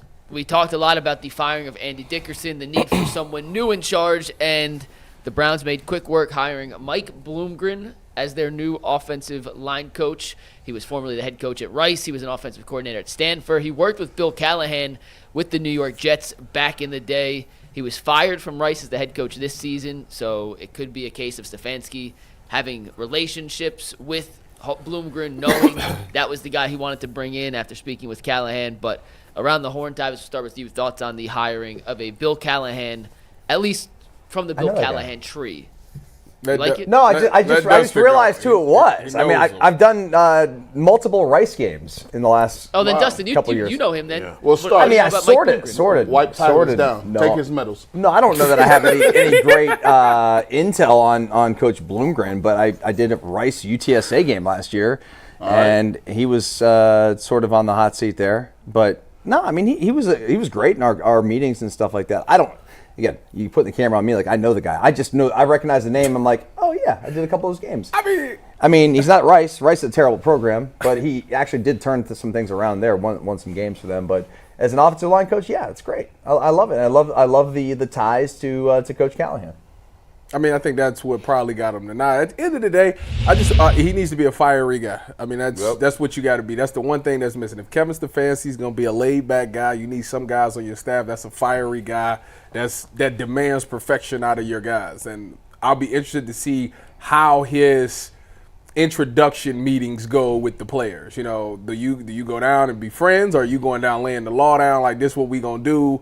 You know, tweak them, tell them this is what y'all did wrong, this is how we going to fix it, and have some intensity and passion behind it. I think the guys will fall in line. You got a key guy coming off of an injury, DeJuan Jones. I think that'll be your big project right there, because if you can get DeJuan Jones to continue to stay in shape and continue to develop, you got your premier left tackle. It was already a work in progress because he was swinging from right to left, and he showed some good upsides there. I think that'll be his biggest project. Also, Zach Zinter, a guy that they drafted in the 3rd round, when he got in there last year, it just wasn't it. You have to get him ready, especially with Joel Bitonio more towards the end than the beginning. So, to me, though, I will judge him solely off of those two players alone, how they look next year in the preseason, if DeJuan is healthy. Yeah. Look, you know, I'm not gonna be no hypocrite. I mean, Bloomgren, I don't know who it is. I just said I didn't like the run game coordinator for Connecticut, and he didn't have no experience. Well, this guy at least has some experience, but he's coming from the college ranks as well. Bill Callahan probably gave him that stamp of approval. Yeah. But I'm with recommendation. I'm with Tyvis, man. I ain't about to say nobody a good hire. I told you how I feel. Like, y'all got to prove that. Like, no, it's a great hire. I'm going to clap it up for Bubba Ventrone. Nope. And by the way, nope, I don't know none of y'all. Y'all better show up. And you're right. Right now, the first thing he needed to come in and do, hey, Big Dewan, yeah, we got you in a weight limit. Ain't no hope you come back in shape. I got fines imposed if you ain't meeting certain weight situation during the season. Hey, Joel Batonio, hey, you was looking a little husky yourself, dog. I think we need to get a little weight off your bones, big dog. We need to have you out here moving. Zach Zinner, there's no reason you got G. Bush's knees and legs. Your legs is looking real brittle right now, real Bambi. I need you to be working. Bambi. I need you to be working on your lower body strength. You need to come in and just be like, listen, I'm not your friend. Y'all been living off reputation a long time in Cleveland. 2020 is years ago. I'm going to need y'all to get back into shape. If he can be fiery and keep bringing that smoke, offensive line coach needs to have the smoke. D-line coach needs to have the smoke. Now, DB coaches, they rah-rah. DB coaches, they just... they want, go out there and they do dances and all that stuff and all that. We need to get dirty. That's what we do. We need to be down and dirty. Man. Now, let's be fair about it. Andy Dickerson had way more NFL experience than this guy does. Sure does. Oh, yeah. That's why it didn't go well. That's why I'm going to be a hypocrite. He wasn't coaching the line. Who? Andy Dickerson. According to Mary Kay, he was off to the side. Off to the side. And you know what that means? When people talk about somebody being off to the side in football, off to the side means you are not part of anything. He's off on the side. He wasn't running the meeting. By the way, Andy Dickerson and this guy coached together at the beginning of their careers with the Jets for a year. They were both. Was Dickerson with Callahan then at some point? No, no, because what's the new guy's name again? Bloomgren? Bloomgren, correct. So Bloomgren was at the Jets before Callahan. Gotcha. He was already with the Jets a year where Callahan came in, and he crossed over. His first year with the Jets was Andy Dickerson's last year. I think Dickerson was only there 2 years with the Jets. And then Callahan came in, and he spent, I believe, 4 years with Callahan. Now, he wasn't with the Jets. He was in the NFL. This guy, Bloomgren, has only spent 4 years in the NFL, and it was at a very low-level assistant coach. He wasn't even an assistant position coach. He was like an offensive assistant, which I believe Dustin has told me in the past is kind of like an intern in a way, right? Like, when you're that low down the coach. So he's basically, but now a lot of experience as a head coach in college, which Andy Dickerson certainly didn't have, because he's worked as an OC or a head coach in college for a long time. Was he an OC at Stanford with Andrew Luck? Yes, and Jim Harbaugh. Oh, and Jim Harbaugh, okay. yeah. This is what I want. Okay. Well, I like him then, dog. Yeah. This is what I want. What is Kevin? Kevin is becoming the guy that helped people get out of college. Is that his new thing? Help people get out of college? Because Tommy Reese, the guy from Connecticut, this guy. You know why? Because they'll jump out of the building for him. He put you got a point there. I guess, hey, you got a point there. This dude just got fired from Rice and went right to the NFL and got, that usually don't happen. One thing on Bloomgren, real quick with Bloomgren, 2 of his starters at Rice, and Dustin will tell you, Rice is not a... They're not a good program, no. The best thing about Rice is... Wait, what's that? Because you're going to cut me off. All right, good. Two of their offensive linemen next year, or from last year, are now projected to be starters at Power 5 programs, including Ohio State. So 2 of the offensive linemen... The tackle? Good.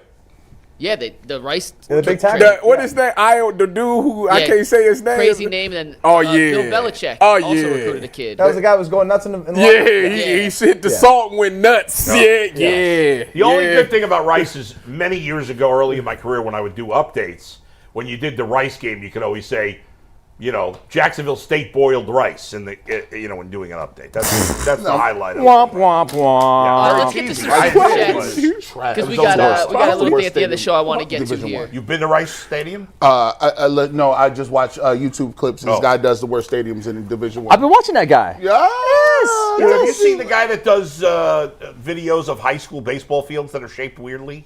Yeah, they're pretty cool. This guy? They're cool. No.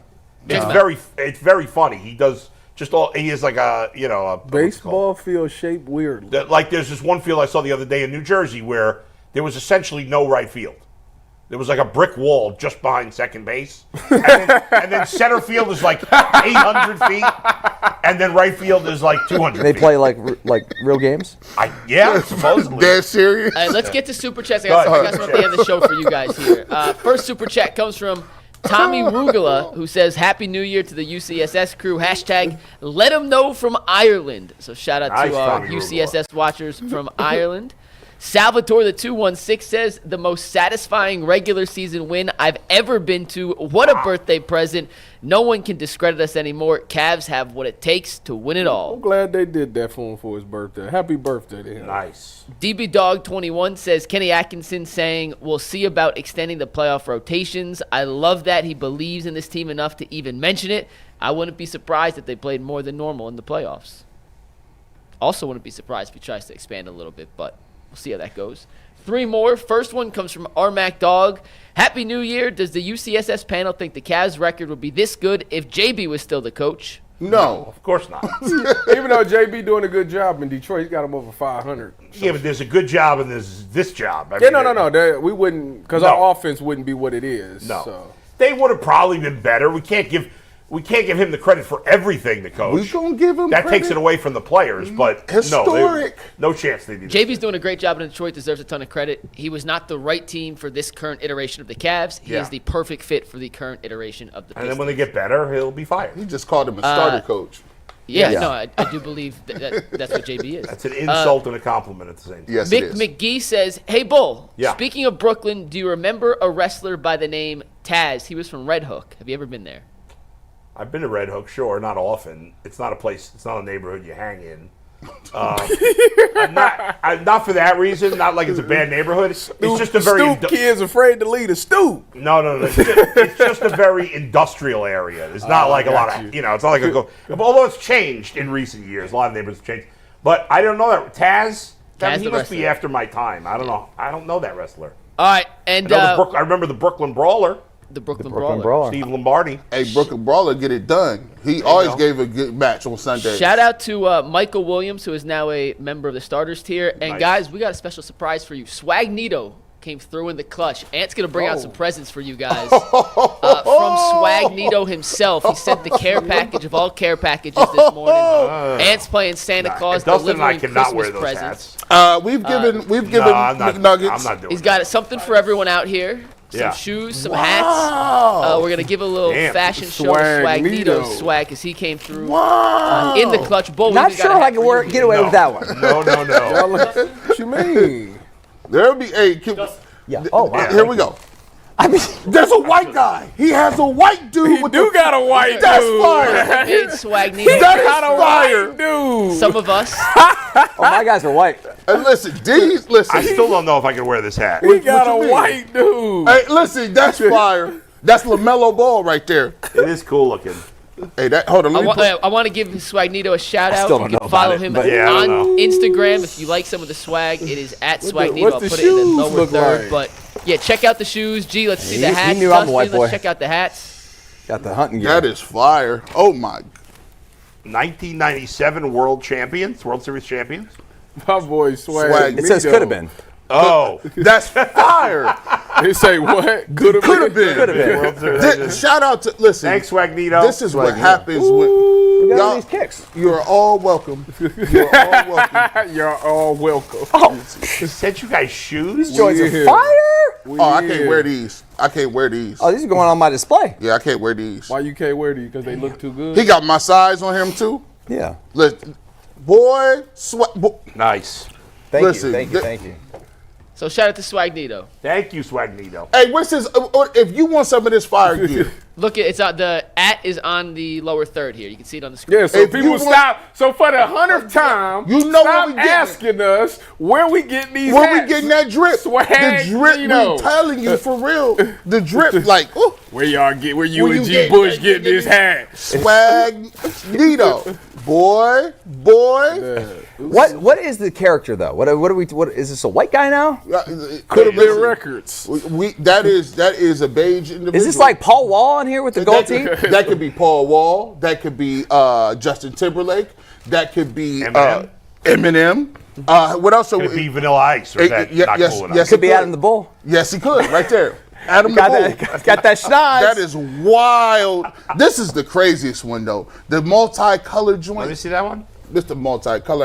I got the dad hat on right now, but you know what I'm saying. You got the corduroy dad hat on. The corduroy dad is crazy, and it would have been champs. Listen, this is why. This is why you got to step your game up, man. And guess what, Steve? If we wouldn't have invoked the black person rule where we allow wearing hats, this would have never happened. Oh, did you see extra laces too? I had Al Sharpton call down here, and then he said, "Yeah, black guys got to be allowed to He wear was hats. like, "We have to have our guys wearing hats." He was like, "Who is this?" Yeah, I'm thankful that you fought for our rights. I fought for our rights. You didn't fight for anything. I fought for the rights. I'm the one that I broke was the shocked rules. yesterday because I saw that Jonathan Peterlin has taken over for Dustin, and Nick obviously took over for me on the radio station. Nick wears a hat every day, right? Yes. Every day. Every day. Jonathan had been wearing a hat every day, and yesterday he actually was not wearing a hat. Looks weird. You Which I didn't was shocked. recognize him, huh? I'm like, come on, guys, pull it together, will you? That's wild. Yeah, recognize him. This crazy. So thank you to Swagnito. We really appreciate the swag. Check his stuff out. Make sure you go cop that. Oh yeah, also And post it on IG as well. While we got 50 something seconds, I gotta give a shout out to my man Chris, man. Y'all gotta check him out. Bet with Chris. He sent me a parlay yesterday. He said, bet this parlay. I guarantee you it hit. It actually hit. I said if it hit, I'll shout you out. So shout out my boy Chris. Bet with Chris on IG. We're gonna preview the Ohio State Texas game and the Penn State Notre Dame game tonight in overtime because we have Tyvis and Dustin with us. They also did a more in-depth Ultimate Buckeye Show previewing the game. You can check it out on our YouTube page. All right, you see the helmets there for the game. Swagnito. I'll see you on overtime. I gotta get you some barbershop gear. I gotta send you some barbershop gear, Swagnito. Keep your DMs open. Dude, you know about this? Maybe you know about it, Dustin. Mike